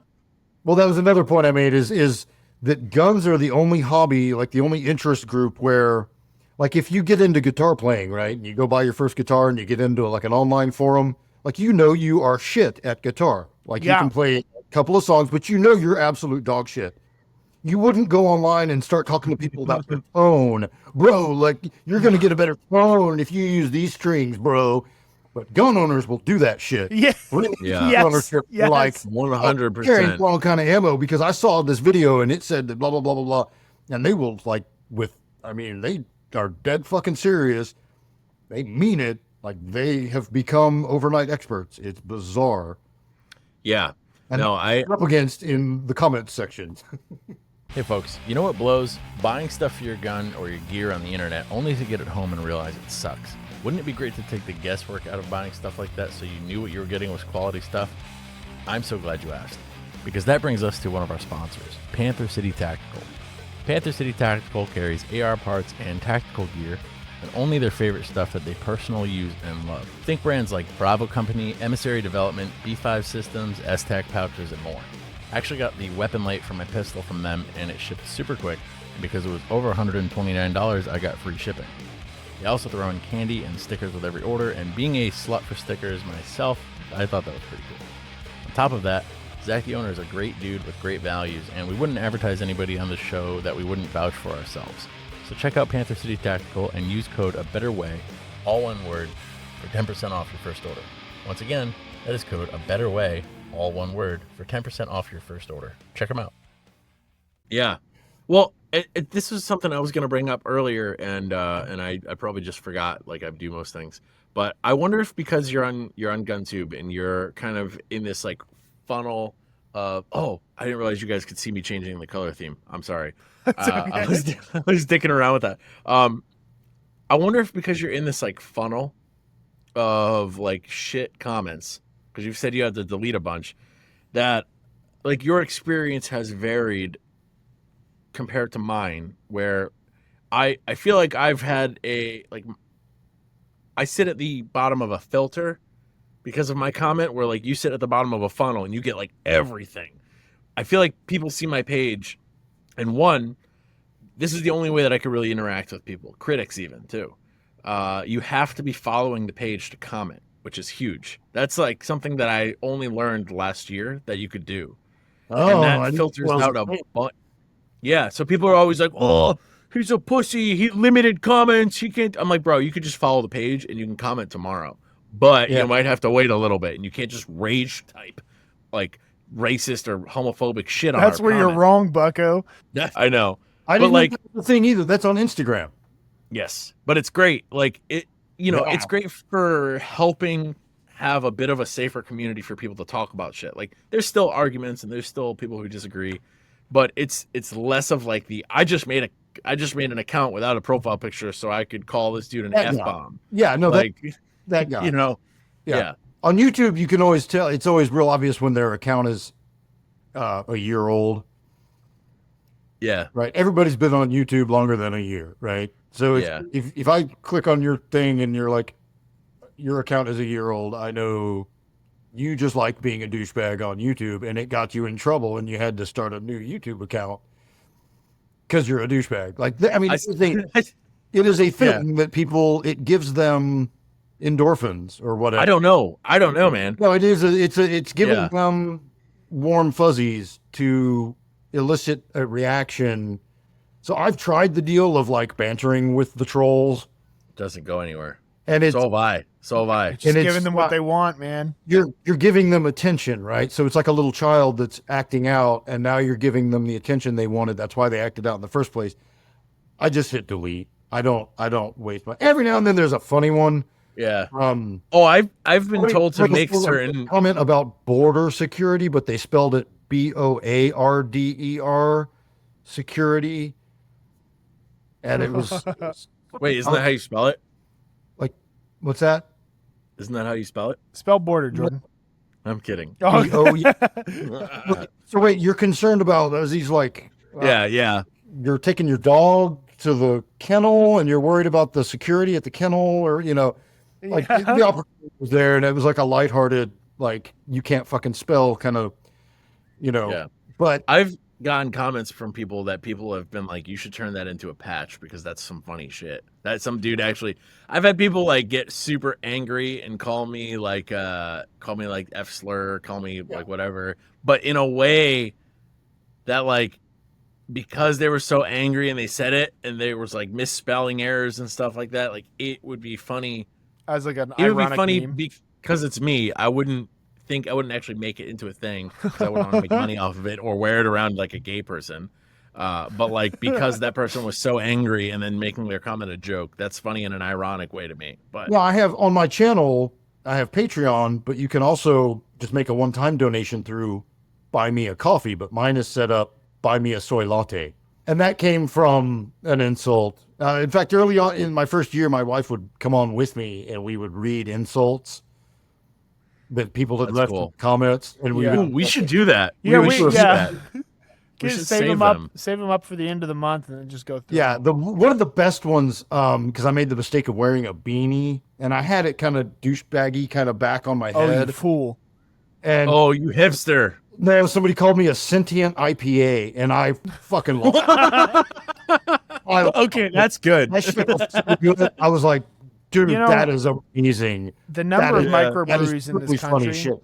Because it's I'm just a 50. matter Like, of I'm not a time. hipster. I'm too old to be a hipster. Like it doesn't even work. But it was perfect. Like it was amazing. That's awesome. Yeah. That's awesome. You definitely have to be able to laugh at yourself if you're going to put yourself Yeah, out there. for sure.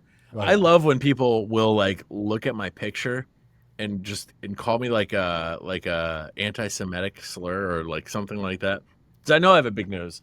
Well, sort of, not even really that big, but like I was born Jewish, but like I just know that how angry they are is directly proportional to the word that they use, and that they're so upset by something that I said that they're like, I'll get banned. I'll say this, like. That doesn't even matter to me. And I'm like, I'm just glad I could affect somebody that much. I just ruined this dude's day. Yeah. Like, that makes my day. That makes my day. Yeah. It's And to be fair, I don't report people. Like I just I've don't. never- Somebody's like not on YouTube, not on Insta. people ever. that I do. I've had people like insult me in other people's comment sections, and then they'll be like, "You reported me," and I'm like, I don't have time for that. Must have Like, been somebody else you were hurling insults. No, I've never reported anybody because I that's wouldn't cop want it behavior. run to me. It's cop behavior. Yeah. Yeah, like that's just rat. I'm not a rat. I'm not gonna. And I figure they'll usually probably, end up booted one way or the other. But I Dead just in the gutter. but there's Kidding. also other way around. And again, going back to why I don't go out of my way to make it a liberal gun channel is that some of the shit I know can be helpful to somebody who has a question about their which single action army should I get? Should I get the Ruger Vaquero or should I get the Uberti? Right? Like which one of these? And if I immediately put them off because they're like, oh, he's woke, then I can't be of service. If you're to not that. gay, you can't watch my channel. Right. Like, I mean, it'd be cooler if you were. Please but, leave. I do not consent. Yeah. I can be more of service by just keeping that shit to myself. Yeah, I feel you. And, Well, and that was honestly our take in the beginning of this too. I was like, I'm not going to get political. I'm going to keep, because gun rights are for everybody. I want to appeal to everybody. yeah. And then the second I started saying like, gun rights are gay rights, gun rights are trans rights, gun rights are human rights. The only thing that people would attack was like, oh, like no, guns for trannies and stuff like. So then I started defending those people, and then it very quickly became a left-leaning page, which I'm fine with. Like I don't give a shit if that makes me left-leaning, saying equal rights for everyone and having to, God forbid, use a little bit of my straight cis privilege to defend a marginalized class. Like I'm not falling on any sword as who I am. Like it's no skin off my back, and I'm happy to do it. But if that makes me a fucking, sorry, I'm not done jerking myself. If that makes me like left leaning, I'm fine. Oh, I'm so close. And anyway, that's for the Patreon. God, that's uncomfortable. Let me see. Oh no, God, yeah, that's no, funny. for sure though. It's like, we never tried to be leftists. We never tried to be like exclusively like a trans, advocate page, but that's what we get shit on for by the weirdo fringe right.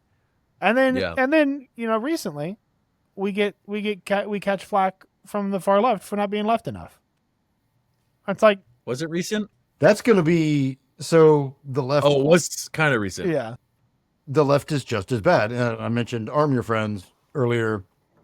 Yeah, you did. So that phenomenon exploded into a nationwide deal. They mostly communicated through Discord. And within the 2 years that it like ramped up and blew up, the founder would go on the Discord and people were telling him what time it was. Oh, we're familiar with the drama. And he would explain like, look, no, that's not our mission statement. That's not what Arm Your Friends is about. And they would say, oh, well, it is because you just don't know. And blah, blah, blah. He's like, motherfucker, I'm the one who founded this shit. Like this is my brand. Like you're all here because of what I put together. Like, how are you now telling me what we're about?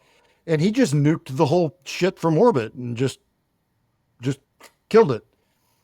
And That's an interesting perspective. gave it about a year. He gave it about a year, and now he's slowly growing the thing back, but keeping it just Houston local, where he can have hands-on and actually know everybody that's involved, like face to face, and we can and we're getting together and just training and shooting. And then he's got like merch and stuff that helps support the cause. But it's the idea that the point of that all being to say that the left is equally as horrible. You get a bunch of leftists together and you're going to have, these are people who just generally don't like authority. Right. And now you're going to try to like corral them into an organized group of like, and it just doesn't work because you've got like the super tanky lefties and then you've got, the whole spectrum. And it's funny because the people on the right always think that everybody on the left marches in lockstep. And vice versa. Super not true. And Yeah. everybody on the left looks at the right and they're like, no, they're the ones that all have their shit together and vote for the common cause. Yeah. And to me, I still feel like the right has their shit together better than the left. Oh, dude, 100%. One of my favorite quotes is the right looks for converts, the left looks for traitors. Because the left will throw you in a fucking wood chipper. Yeah. The second, I'm not saying the left like as a homogenous group. I'm saying certain groups on the left will throw you in a fucking wood chipper. The second you don't agree with their super niche, like micro belief. First time I encountered that was 2003 in the lead up to the Iraq War. And I lived in LA for 12 years. And this was like, that's cool. I'd been there. I moved there in '96 as soon as I got out of the service. And so this was 2003 in the run up to, I think I think the first boots were already on the ground the first time I went to like a big, I don't know if you remember, y'all would have been pretty little, but the like big, fucking huge, in LA, there were some gigantic rallies. Yeah. Like parades, they were marches. Like anti-war rallies anti-Iraq war. And they were like 100,000 people big. Like, wow, no, I don't remember that. No, and this was a huge thing for me tangentially because I went from like Republican to Libertarian and I went to these people and I was like, hey, I'm one of you now. I'm anti-war. But they were gone because it was Obama. So the first one of these I go to, and in the staging area, there's Save the Whales, trans rights, and there's, no blood for oil, and it was all these little factions. And I'm like, fuck, I thought we were here to protest the Iraq invasion. Did I get the memo wrong? Like, why do we all have banners with different shit on it? But that's the nature of the left. Like we were all there to protest the invasion. But oh, by the way, the whales. It was so weird. I was like, wow, these people really. It's like saying, like, here's my Cash App. Yeah, yeah. Like they weren't coordinating. Like it's a real rando bag of and their little pet causes really seemed kind of more important than like maybe they were hoping they were going to get that CNN camera to pan across whatever their thing was, than the reason we allegedly were all there and distrustful of the left, like as a large group ever since. Cause it was just, I'm careful to like lump anyone together as a whole thing because I know what you're saying. And I think this is the thing most people that I've spoken to on the left who would call themselves leftists about this agree. But I don't want to like no true Scotsman it and be like, well, if you don't, then you're not a leftist or whatever. Right. But it's just an observation, right? It's not like it is an observation. Like, yeah, but typically people on the right are more forgiving if you disagree on certain things or don't necessarily have exposure to certain beliefs of theirs, as long as you agree with like certain tenets of their belief, or if you're like heading in the same direction, like yes, if exactly. you're working like not even for racist, the same goal, but like if you're working for something that's like in that vicinity, Perfect example. We were at a gun rally, and this dude felt totally comfortable saying transphobic shit. Yeah, like that was just okay, par for the course. Yeah, if I'm here, I could just. You guys are all my therapists, and I can tell you, I can scream this into the void. But then nobody fucking stopped him. Like that. Yeah, he felt comfortable because it's true. So like there are people there. I know there were people in the crowd who were uncomfortable, but they're far less likely to say something than a leftist would for somebody when they disagreed with somebody. Well, because imagine you're in that situation and you're like, "Shut up, transphobe," and then like everybody turns and looks at you like, found the groomer. Well, and this is why, like, we were having this conversation with this gentleman who I was talking about earlier, who was like, I do feel unsafe going to events like that and standing out like that, which I think is a perfectly valid feeling. Because when you go to an event and you're surrounded by people who think a thing about you, regardless of whether it's true, and think that you're after their way of life or after their kids, and you're standing in the middle of them, like, yeah, it can be dangerous. And that's crazy that we're in that. For prominent 2A people, I think who probably handles it the best, and he's not, I wouldn't call him even remotely left or liberal, but is John Correa. We just talked to him. He's a nice I man. like him a lot. He's a sweetheart. Like, and he's a good boy. idea of like attracting more, what is it, with honey than vinegar, right? Yeah. That he, and I think he's actually trying to walk the walk of a Christian. Yeah. Well, that's he the is impression that I got. When we Concept. talked to him. I mean, he believes in being a good steward for the brand. Yeah. What he said was, I noticed he had a pride flag mug or like a coffee thing, and I was like, "Can I ask you about that?" And he's like, "Yeah, 3 of my kids are gay." Okay. And or I think he said 3, but one of them was like non-binary. Or something. That's fascinating because it explains a whole lot. Yeah. So he's a whole lot. Like adamantly against hate speech on his channel. Yeah. And some people are like, "Oh, we actually had a Patreon, I think a Patreon comment say like, I stopped watching after this was said." And he provided context to it, which I felt was adequate. Yeah. But like it makes a lot of sense. Yeah. Yeah, he's a great guy. I loved the episode with him. Yeah, I love his channel for one. Yes. I've watched him since he like forever. And he just comes across as a cool head. Mm-hmm. I think the advice he gives and the tactics, that he recommends or does not recommend, I think, are well thought out and instead of just being all bluster and the idea that rip ammo. If we're in your house, you had every right to shoot them. Why didn't you shoot them if they were in your house? It was like, no, he's very calculated. It's like, because that makes you a horrible person, maybe? I don't know. Did you know that I don't actually want to kill somebody? Yeah. Have you ever seen the Sturgill Simpson clip from Joe Rogan where he talks about his home invasion? I just saw it it's like 4 years old, but I just saw it the other day. I'm really surprised to hear Sturgill Simpson went on Joe Rogan. He was on Joe Rogan. So he had a home invasion. And it was like 2 back to back, right? So it happens one night. He goes downstairs, like flips on the light. His family was home, but he like flipped on the lights. And as soon as he did, the guy like runs out of his house. And then the next night, his wife and kids had gone to their other house for the night, and he had to stay behind to do some work or whatever. And they have one of those chimes on the back door that like ding ding when someone walks through it. And so he was like, that chime woke me up out of a dead ass sleep, and I know the sound. Grabs his AR, starts walking down the stairs. And he's like, I had the dude's head like in my red dot, like, and I'm looking, and he was like, same guy came back a second night.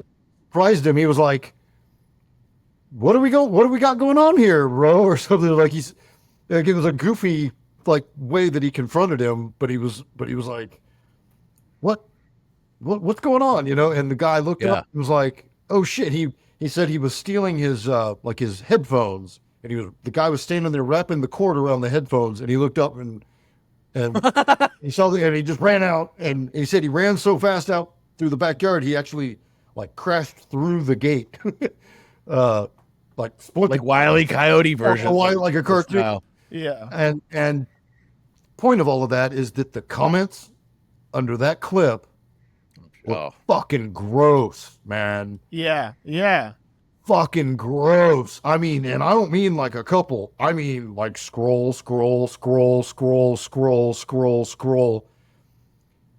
Why didn't you shoot him? You had every right to shoot him. You should have. If it was my house, he'd have been dead. Over and over and over and over. And like nobody being a voice of reason, like, hey, good on you for being a good head and like not wasting a dude in your living room because he was going to steal your fucking headphones. Like, God damn it. I'm like, okay, so if somebody's in your house when you're there, That's a big red flag. Somebody comes back 2 days in a row to the same house knowing that people live there. That's a red flag. But like that doesn't mean that the best solution is to just fucking kill the guy. You know? So never mind the guy. Fuck the guy. Right? It's not about the guy. Right, It's right. It's about you and like you living with that for the rest of your life. Fuck Right? living with it for the rest of your life. You have to clean it up. Yeah, the mess. You have Bro, to. so many of these like, people who, yes. Yeah. Do you know how hard it is to get blood out of wood? Like Yeah. just the hassle of it. Like even Carpet, like in Texas, the walls. Sorry. in Texas, I could shoot somebody in my driveway trying to steal my truck. Sure. Like, Yeah. That's I think one of the few states where that's maybe the only state where that you can do that. It's like stealing a horse. You can Yeah. just smoke a motherfucker for trying to steal your car off your property. But like to know that But- you're gonna have to deal with that and to be like, The I'm gonna do it anyway. hassle, even though I'm in the right and I'm not going to go to jail, the hassle of it, the legal fees, maybe not, I don't know, but just the hassle of it, and the knowing that it's on my conscience. Like, did I have to do that? Did I have No. to take that dude's like? That being said, if somebody's stealing your catalytic converter and your car happens to slip into neutral and roll over the person, Well, it's different. that's No sympathy, karma. but It's no sympathy. No. But like that's the thing. You know, you got most of these people that are keyboard warriors saying, "I would have shot this guy. I would have shot this guy." I don't know But if they you cry would've. about it when somebody says Jesus in public. yeah, these are Like, soft don't people. use. Yeah. Not that I'm giving shit to religious people. I'm just saying a lot of these people are like holier than thou. You know, But I'll smoke a motherfucker. religious or not religious. I'm saying like morally superior to the people around them. Yeah. Type thing. But they're like, yeah, but I'll shoot somebody stealing my truck. Yeah. Bad. Well, Shooting somebody, fuckers for stealing property. Doing Yeah. some stuff. I think they just wouldn't. I don't think they would do that. I think they say they would do that. I think they fantasize about doing that. Yeah. But if it came down to it, I don't think they'd have the guts. I don't know if Yeah. I think smoking randos. broken people. Yeah, and it really doesn't come up much. Well, it's like we talk about this all the time when people are like, "Oh, pedos get the wood chipper," but like those lists are public. You can do that now. yeah, You don't have to make memes about it. Yeah, you go- can do it. go right- But you don't see like bands of people coming together and going to people who have like sexually assaulted kids for real they're out and there. You can- actually taking them out. Yeah, but you're not going to. No, because it's a bunch of basement dwelling idiots that Yeah. just like to talk shit about trans people online and dog whistle. Yeah. Anyway, Well, That's that's my spiel. amazing for being able to meet like myself, knowing Martin so well, like over the last. yeah, Martin and him know each other. Yeah. That's, Martin who? What? Martin from our episode, Texas Dane. Oh yeah, hell yeah. Yeah. Fuck yeah, Yeah, dude. so we met on Facebook in 2017, and then met. That's such a dad thing to do. and then met, really, We met in our grilling Facebook group.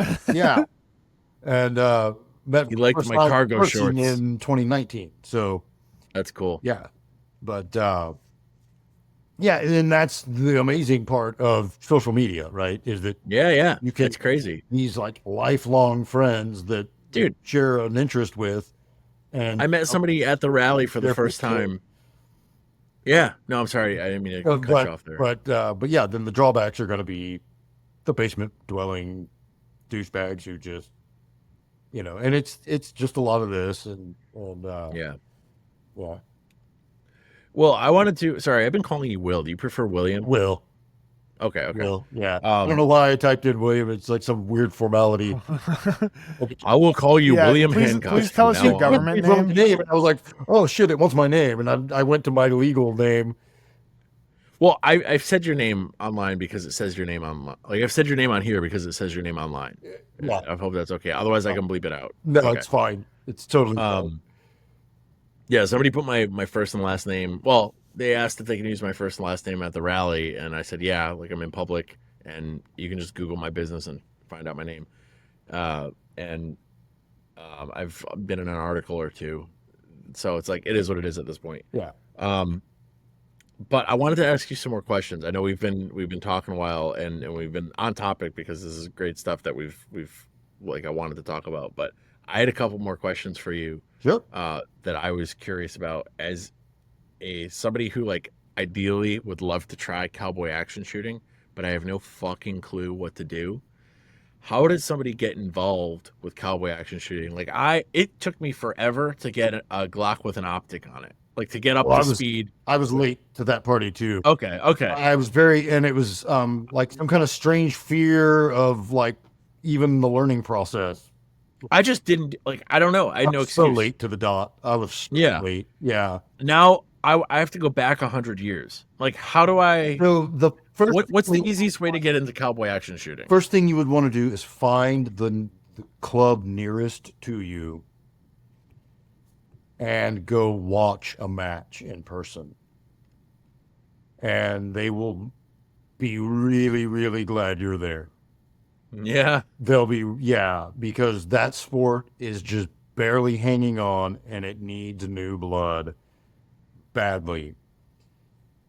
The reason that it's tough, it's a lot of work. Yeah. It's a lot of work. I mean, you have to really, you either have to have just a lot of money.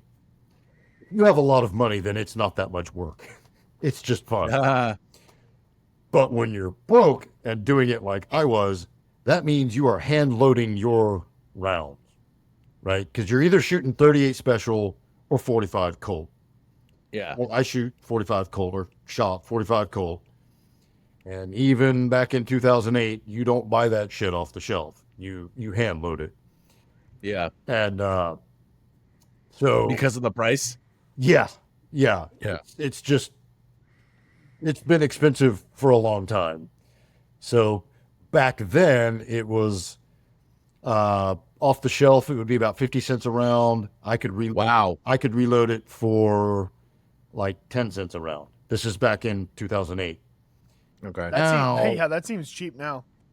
Now Yeah. it's closer to, you can still find a deal on it every now and then, but it's still going to be about $35 for a box of 50. And it costs more like about 18 cents a round to load. Yeah. So if You also like, if anything, like, savings is even better now, maybe, but yeah.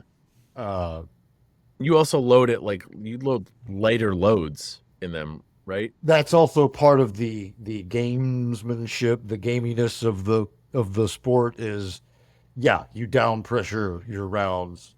And I mentioned I shot gunfighter style, right? Yeah. So you really don't want to do that with like full house screaming 45 Colts. I mean, I can, but to be fast, you want them to come out. They call them gnat farts or mouse farts. Yeah. Right? Little poof loads that kick like a 22. And I used to shoot, a normal 45 Colt round is 250 grain lead. I would load 180 grain round. So it's like, it's as wide as it is. It's like short and it's like almost like a ball, right? Because it's like so short, but it still has to be 45 around. Yeah. And you could literally see them go out of the gun. Like, right. It's like shooting like probably 500-600 feet per second because the targets are very close. They're right there and they're big. They make the targets big and they're close. But yeah, there was a time when I could run the single actions at what would be like world record time. Like I could have, that segment of the shooting, I could do as fast as the very, very, very fastest like national champions. I got up to speed on the lever gun part because I couldn't afford a good one. So I was shooting with a Rossi 92, which is like a super long action. They don't make a short stroke kit for it. Whereas like a Winchester 73 or a Uberti 66 clone, right? They make the short kits, and that's where you see those guys going, and the brass all like piles up on their hat. It's because it's short stroke, so you don't have to. Your hand never has to actually leave the gun, right? You just Okay. That what's the trick from the rifleman where he puts like a screw through the trigger guard? So as he It's like as you rack the you don't even put your trigger finger in there. As you rack the action, It would come up it'll and just screw. bang the trigger. Yeah, yeah. That's effectively what they're doing. Is they're bringing it down, and then as they bring the whole thing up, and the trigger, the fingers hitting the trigger, so it's just pop, pop, pop, pop, pop, pop, pop. Um, So they're like but I- old timey bump firing those. but Yeah. yeah. So the first thing is you go watch a match, kind of get a feel for the people that are out there doing it, and like, do these seem like a group of people I want to hang around? Yeah. For us, normally the matches are Saturday and Sunday. So if you want to be competitive, you need to be at both of them. A lot of the guys would camp out at the location. So it was always on somebody's property. And they would bring like a trailer, a little camper, like caravan kind of rig, and, bring lots of food and do a cookout and stuff on Saturday night and then wake up and shoot. My dad and I had our store back then. So we would always just shoot on Sundays. So you're never like in the rankings for the posse, which is Yeah. the group. You're never ranked because you weren't there for Saturday. But I would just track my own times, and I was always just trying to get a little faster than I was, the month before. So then you get into the costuming. You can drop bank on the costuming. Like you can show Oh, up sure. and just look kind of Western, and the hard rules are usually cowboy hat or period correct hat. Doesn't actually have to be cowboy hat. It could be like one guy wore an engineer, like a trained engineer's costume with that like pointy kind of Marine Corps looking hat. That's cool. Or it could be like a newsboy cap, right? Like that's period correct. But generally it's going to be a cowboy hat. And then you get into your suspenders and your britches and your shirts, and you don't want to wear the same shirt every time, so you got to have some different shirts. And Yeah, you gotta accessorize. I have like the super high, like leather soled super high boots, and the whole costuming of it gets, you could spend as much as you want to, but you could get into it pretty cheap for just like blue jeans, a Western shirt of some kind, and a hat and boots. And actually with boots, that's not a real hard, fast rule, because so many of the guys I shot with were older fellows and they needed like geriatric support shoes, like Yeah, they didn't have that back in the day. yeah, they'd have bad feet problems and stuff. Well, it becomes a safety thing. It becomes Yeah, for sure. where everybody around is much safer if grandpa has comfy shoes on and his bunions aren't screaming at him or whatever. Yeah. So, so yeah, there's the costuming. You need 2 single action armies. You need either a side-by-side shotgun or a Winchester 97 pump, which I happen to have inherited one from my great grandfather. So that is actually the gun that sort of got us into the sport. That's pretty cool. sick. Yeah. So it had been through a flood and was in real bad shape. And I was looking for something in my dad's closet one day, and I was like, I'd never seen it before. I had no idea. So I'm like, Dad, what the fuck, Dad? That's a shotgun. And I'm like, wow, how did I not know we had this? And he was like, well, yeah, that was your great grandfather's. He's like, it went through a flood in Oklahoma back in the 60s, and so it doesn't work anymore. But, I'm just hanging on to it. And so I quietly stole it from him and proceeded to completely strip it down and restore it and make it operational. And I was in way over my head. Wow. And it took months, took about 6 months. And then I re-gifted it to him for Christmas that year. Oh, That's sweet. cool. That's so cool. And he was like, what the fuck? And ruined the value because I restored it, but But it didn't work before. it's a family gun, so it's not going Yeah, anywhere. you're not gonna sell it. So he had one Ruger Vaquero, and we had that. So then I picked up a Uberti and a Rossi 92, that Rossi 92. And so we had four guns between the two of us. Mhm. We would shoot stages together, and he would go at the front of the line, and shoot the stage and then come around, and I would get all the guns from him and then get at the back of the line and then come through last. That's cool. Yeah, and so we shared. So those guns did double duty for a whole bunch of for That's 3 years. cool. Well, That's awesome. You got to do that with your dad too. yeah, priceless. I so wish that cell phone technology was better at the time, because all of the video I have is super potato. Yeah.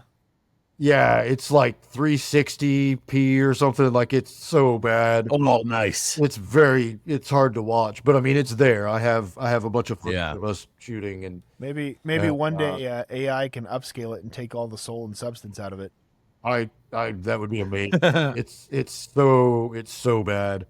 The stuff I've shared on Instagram, I run one of those like old timey filters over it. Yeah.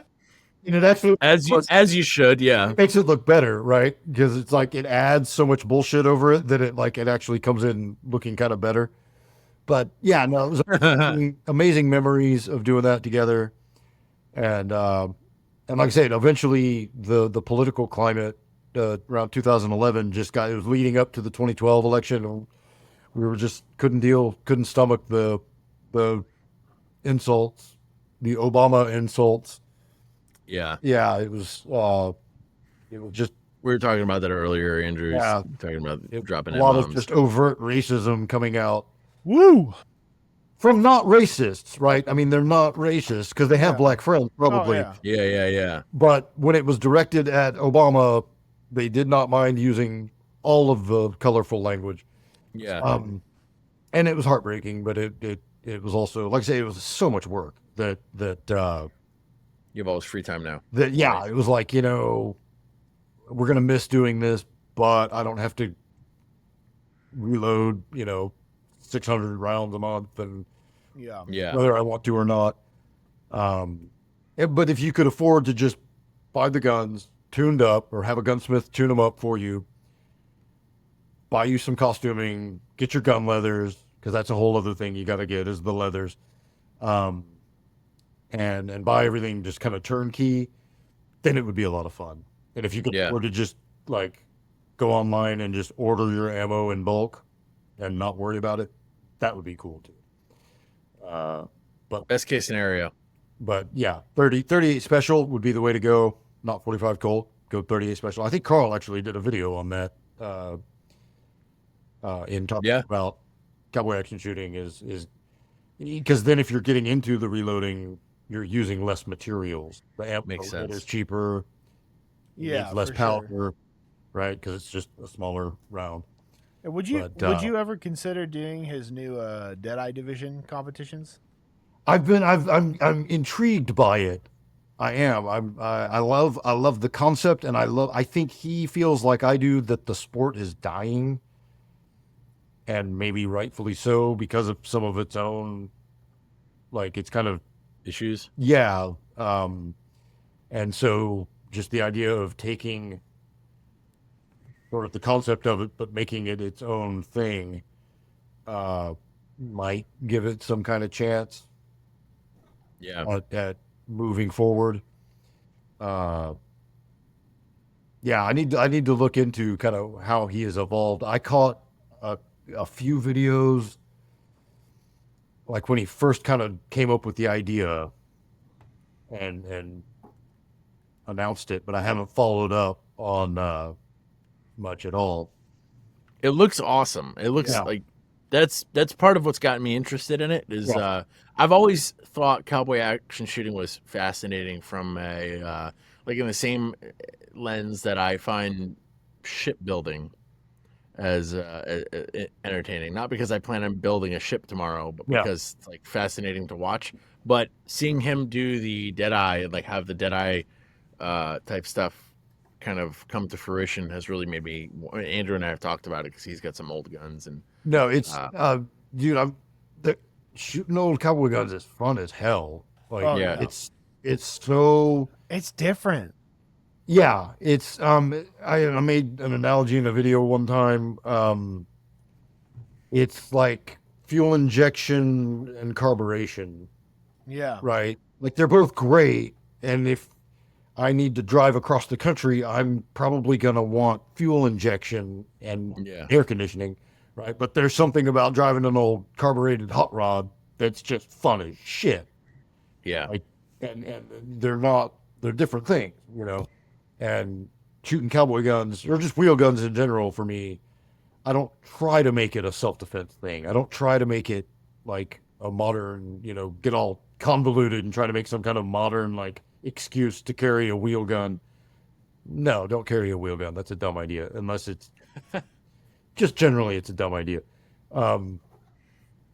But shooting wheel guns for fun, because the first rule of gun safety is have fun. That's right. Yep. And no, it's so much joy gets taken out of shooting, and the cowboy stuff is pure joy. Yeah. Fucking That's what it looks like. I mean, it's the point. Like all the other bullshit and all the like tactical swag and whatever, like all that goes away, and you're just out there to have fun and dress up like a dorky cowboy nerd. And Sick. It's SAS matches have a little bit of like a Ren Fair feel, Yeah. but it's like yeah. but it's like for cowboy nerds, right? Like Yeah. everyone calls each other by your alias, and you have an your alias. cowboy name. Like, yeah. Oh no. I didn't. Oh yeah. no. Oh yeah. That's all. I don't know if I. Oh man. All right. That's. I mean, it's cool. I'm super shy and anxious when it comes to like Yeah. Performing pretend stuff. Yeah. Performing. I get performance anxiety. Yeah.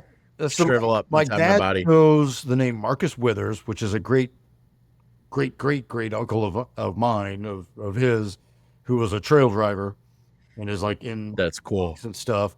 And then I went with Tricky, which is my Army nickname Okay. for reasons.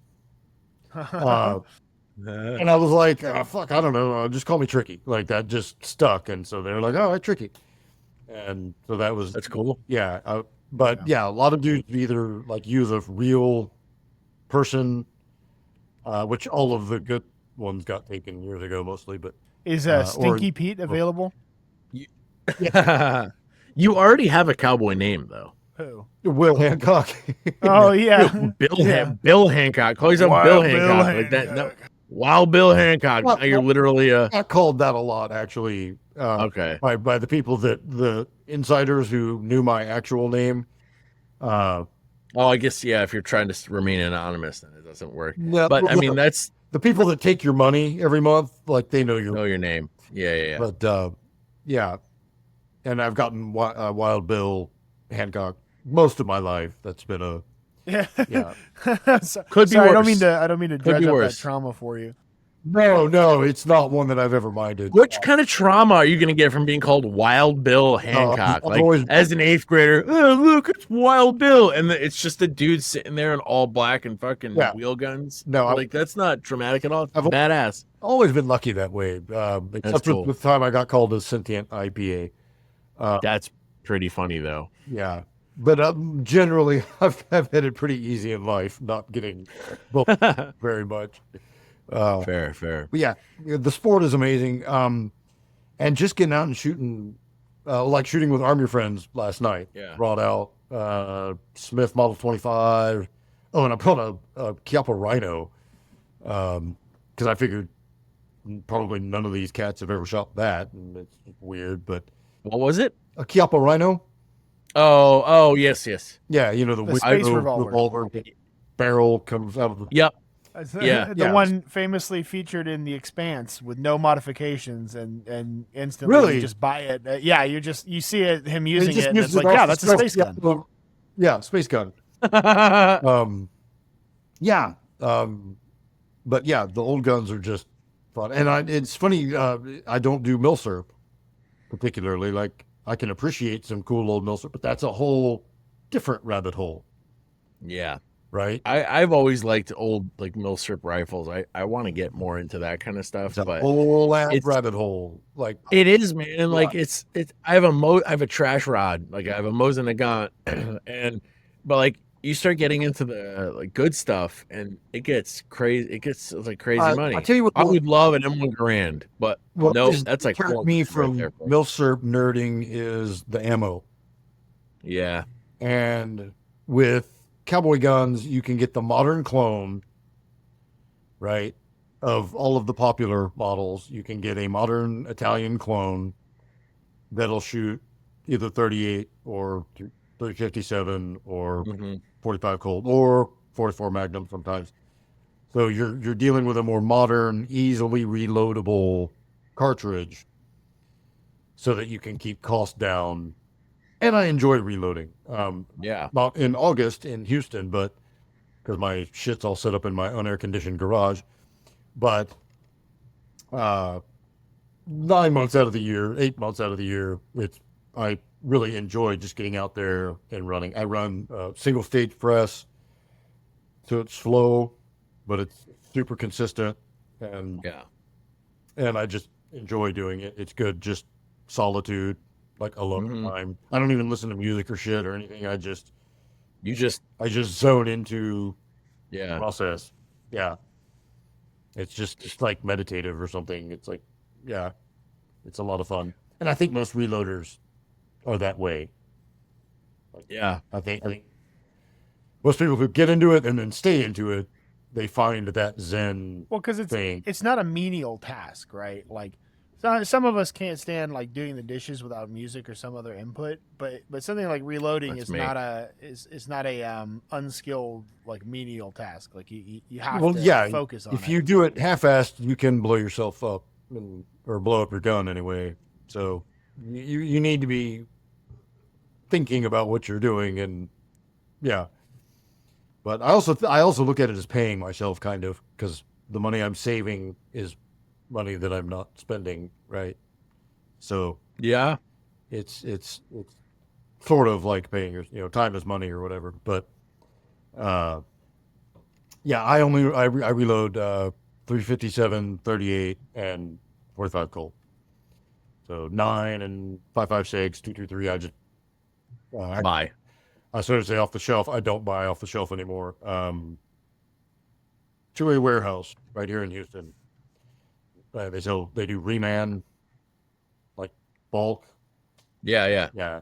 So That's most of my shit. yeah, I'm buying like 300 to 500 rounds at a time. Yeah. Like, I don't remember the last time I bought ammo in boxes, yeah, to be honest. no, only real expensive stuff.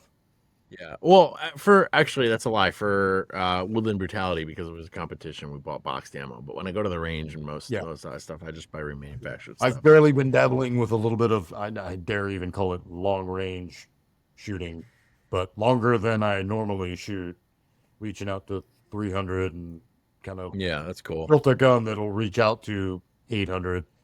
Um, my first like Corona fancy AR Noveski. Uh, Nice. Ooh. uh, and dabbling in 77 grain. Like that meme, like where I'm looking down at everybody, like, With the monocle. yes, like, you poor shooting your garbage 55 grain. So yeah, so I've been getting into that. That's cool. But like I say, I live in the piney woods here in Houston. It's like thicket. Everything's like 100 yards is you're reaching to get to 100 yards. Yeah, yeah. So I have to drive out to like out west where Martin and company are to reach out That's cool. at a distance. Well, at least you have people that you can go out and meet. That's like half Oh, the we battle. real solid from folks from Liberal Gun Owners, the Facebook group. There's a whole handful of us between San Antonio, Houston, Austin, and Dallas. Yeah. And so we all try to do get-togethers when we can, and Mhm. so unofficial get-togethers. That's cool, man. But yeah, it's created an amazing, and like I say, I will gladly, like, we're shooting today, cool. Give me 3 hours, I'll be there.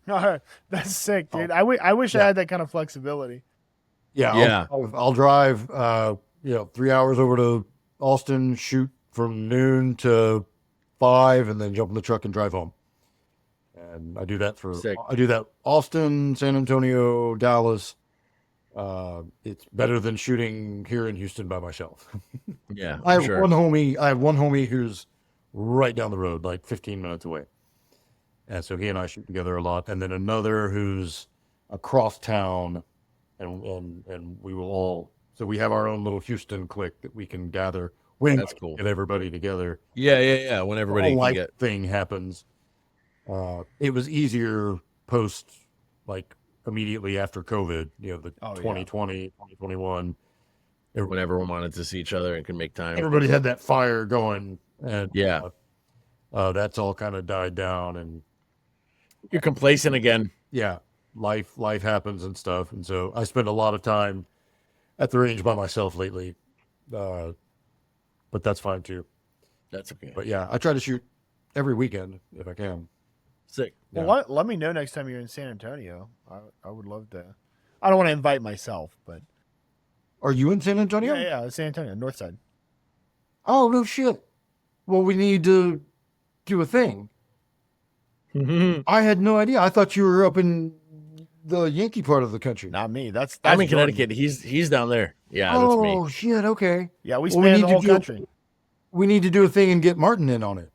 Yeah, he and I You were. fucks, don't Yeah. do that without me. I I want was to come. talking to Martin about doing a mystery ops thing, but it's too close to I just had a third kid and it was not feasible. Oh, he's crazy with all that run and gun stuff. They've tried to get me out there. What's mystery Yeah. ops? It's like Too much, bro. Too much. Run just and gun, another that's what running gun Martin and competition. a few of our other people are into. It's like a fucking 10K, and then like 6 shooting Yeah. Oh, yeah. stations along the No, way.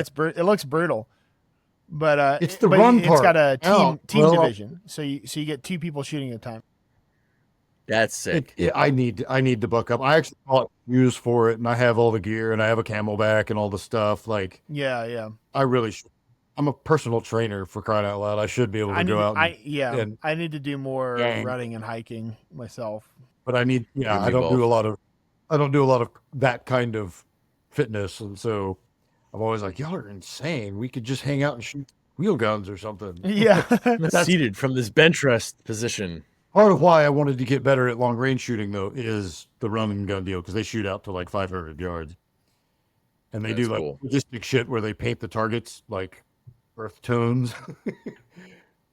So Oh yeah, they make it all challenging. Paint and the stuff. targets with blue helmets. It's yeah, right. So yeah, the run, dude, that's fucking awesome, dude. We need to we need to make a get together thing, even if it's just a easy local range day or something. Yeah, hell yeah. I'll run out there. That would be cool. Yeah, I'll run out there. We're getting to shooting Sick. season again too. Although I shoot year round, but The more enjoyable- every season is shooting season. more enjoyable. What is the range there in San Antonio that's kind of up in the foothills? Cedar Ridge. You're talking Yeah. about like a little bit northeast of San Antonio? On They have some like steel 281. targets, like steel pistol targets and stuff. You're talking about maybe Cedar Ridge does do the Steel Challenge, but I think you might be talking about not Blackhawk. That's south. There's No. another one that does mostly steel, mostly static steel targets, and I can't remember the name of it. Yeah, it's like 6 bays, like in a line. I can't think of the name of that place. There's a real. I've never been there, but Real- I got friends that have shot there. It's on the northeast side of town. Right? Yeah. Yeah. I know what you're talking about, but I can't remember the name. I of can't remember the name of it to save my life, but I know exactly where that is. it. Yeah. you're on it. You're on it. Definitely, man. We got to make that happen. Yeah. Yeah. We will. I'll be there One in day. spirit, or maybe I'll fly down. Fly It's hard. down. No, for real. Yeah. I got to meet Andrew's new kid. Come on down, man. So Yeah. It'll did he be tell you? easy. Did he tell you he named his kid after me? Yeah, baby Really? Jordan. Yeah, really Yeah, sweet. it's awesome. Jordan, a better way to a is the official name on that. That's not a lie. That's not a joke. That's real. Man. All right, kids. Well, Anyway. you yawning? Does that? Yeah. That's time. I don't know why I'm getting super close to the Let me camera. get. Let's go. Let's go. We're leaving. All right, cool. Dude, thank you so much for coming on. This was a lot of fun. Having me. It was a pleasure. I'm glad we finally made it happen. Maybe in another 2 years we'll do another one and follow up.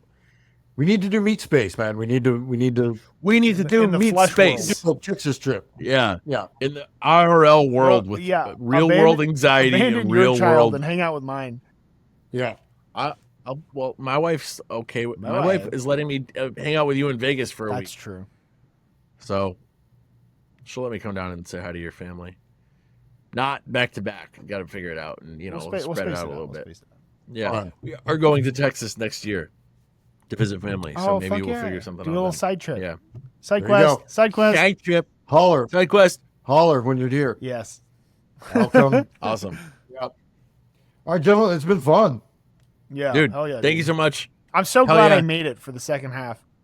Yeah. Yeah, me too. On that note, we're going to end this with. You do the thing. The question. I am a machine that converts raw materials into energy and poop. And that's it. Just kidding. That's Yeah, it. you thought. You We- fucking thought. We you forgot. thought that I was fucked it. up. I fucked up. That's a little bit more. All right. Will, we have a tradition that I almost broke on this podcast. If you had one piece of advice for people, it could be gun related or not. It could be anything. Just a little quality of life tip that you think people might be sleeping on. What would that be? Man, there's so many different directions, and I'm not a dad. I'm team no kids, so That's fine. I don't give dad advice. Give no kids advice then. But I am. Well, that would be my advice. Yeah. No. Don't have kids. Because it's awesome. To be fair, saying don't have kids means way I- more from and I somebody hate- with kids. I hate to make it heavy, but as a sober guy, drink fucking less. Fair. Like that's so I just rolled over. Actually, I'm coming up on like 16 and a half years sober. Good for you, man. That's awesome. and it's fucking awesome. I mean, it didn't come easy. When you say you're sober, it indicates there was probably some problems. Right. But then when you have some time, Yeah, so you can. you realize how many people have some problems with it That don't Yeah. like realize it. Yeah. and are shirking their responsibilities. And yeah, it's a great life enhancement if you could just even dial it back a little. Like that's my advice. Maybe drink less. Yeah. My mom and my father-in-law are both sober at different. My mom's got like 13 years. My father-in-law's at like a year. But I think just from being exposed to that stuff, I drink significantly less than I used to. I get a lot of now. I'm a personal trainer, so it's helpful that I work in a gym. But I get a lot of like, oh, you know, you look so fit and young for your age, and it's like, well, I quit drinking 16 years ago. Yeah. That's my problem, though. I don't drink enough to benefit from quitting. Like, I won't lose weight if I So stop you drinking. need to step it up first. Yeah. Yeah, And then really look like shit. I would I'm look gonna like drink miles- heavy for like 6 months, and I then would look quit. like 100 miles of bad road if I was Yeah. drinking. I got like accidentally sober because we got pregnant right before the big COVID shutdown, and so my wife couldn't drink, and I'm like mostly a social drinker, and so we weren't having parties. My wife wasn't drinking, and so there's no like reason for me to drink, and so it just sort of accidentally mostly gave it up during like COVID. Yeah. And now that I have like opportunities to drink, my tolerance is so much lower that like I'm such a fucking cheap date. I'll get like trashed on like 1 or 2 You beers. fell asleep at the bar we went to. Oh my Like God. It was- dead it's so asleep at the bad. bar like this. Yeah. He was also just a sleepy boy on top of that. Though. Yeah. Like, and he had like 1 or 2 drinks and was done. It does what it's supposed to do, which is depress your Yeah. system Yeah. and make you night. Yeah. Yeah. Yeah. And, That's and right. I'll say that I have more fun spending less money and feeling less shitty the next day. Yeah. Yes. After My that gun experience. advice is just buy a fucking Glock. That Yes. Yeah. Go shoot that at the bar. Don't, Just- yeah, don't that's take my it gun off. advice. Don't Like do that. as gun guys, just buy a fucking Glock. And Yeah, range we'll- therapy. Stop making life hard. Just get a Glock. Right. Once something that somebody said to me that resonated was drinking is borrowing time from tomorrow. And that really stuck with me. Yeah. When I drank it, it was borrowing time from like next borrowing week. enjoyment from tomorrow or something. Borrowing enjoyment from tomorrow. Yeah. Oh, you were on a different time scale. No, Yeah. I used to get like 2 day long hangover, like, Shit. yeah, real bad. Yeah. So, Luckily, when I drank that heavily, I was also under 30 and would recover quicker.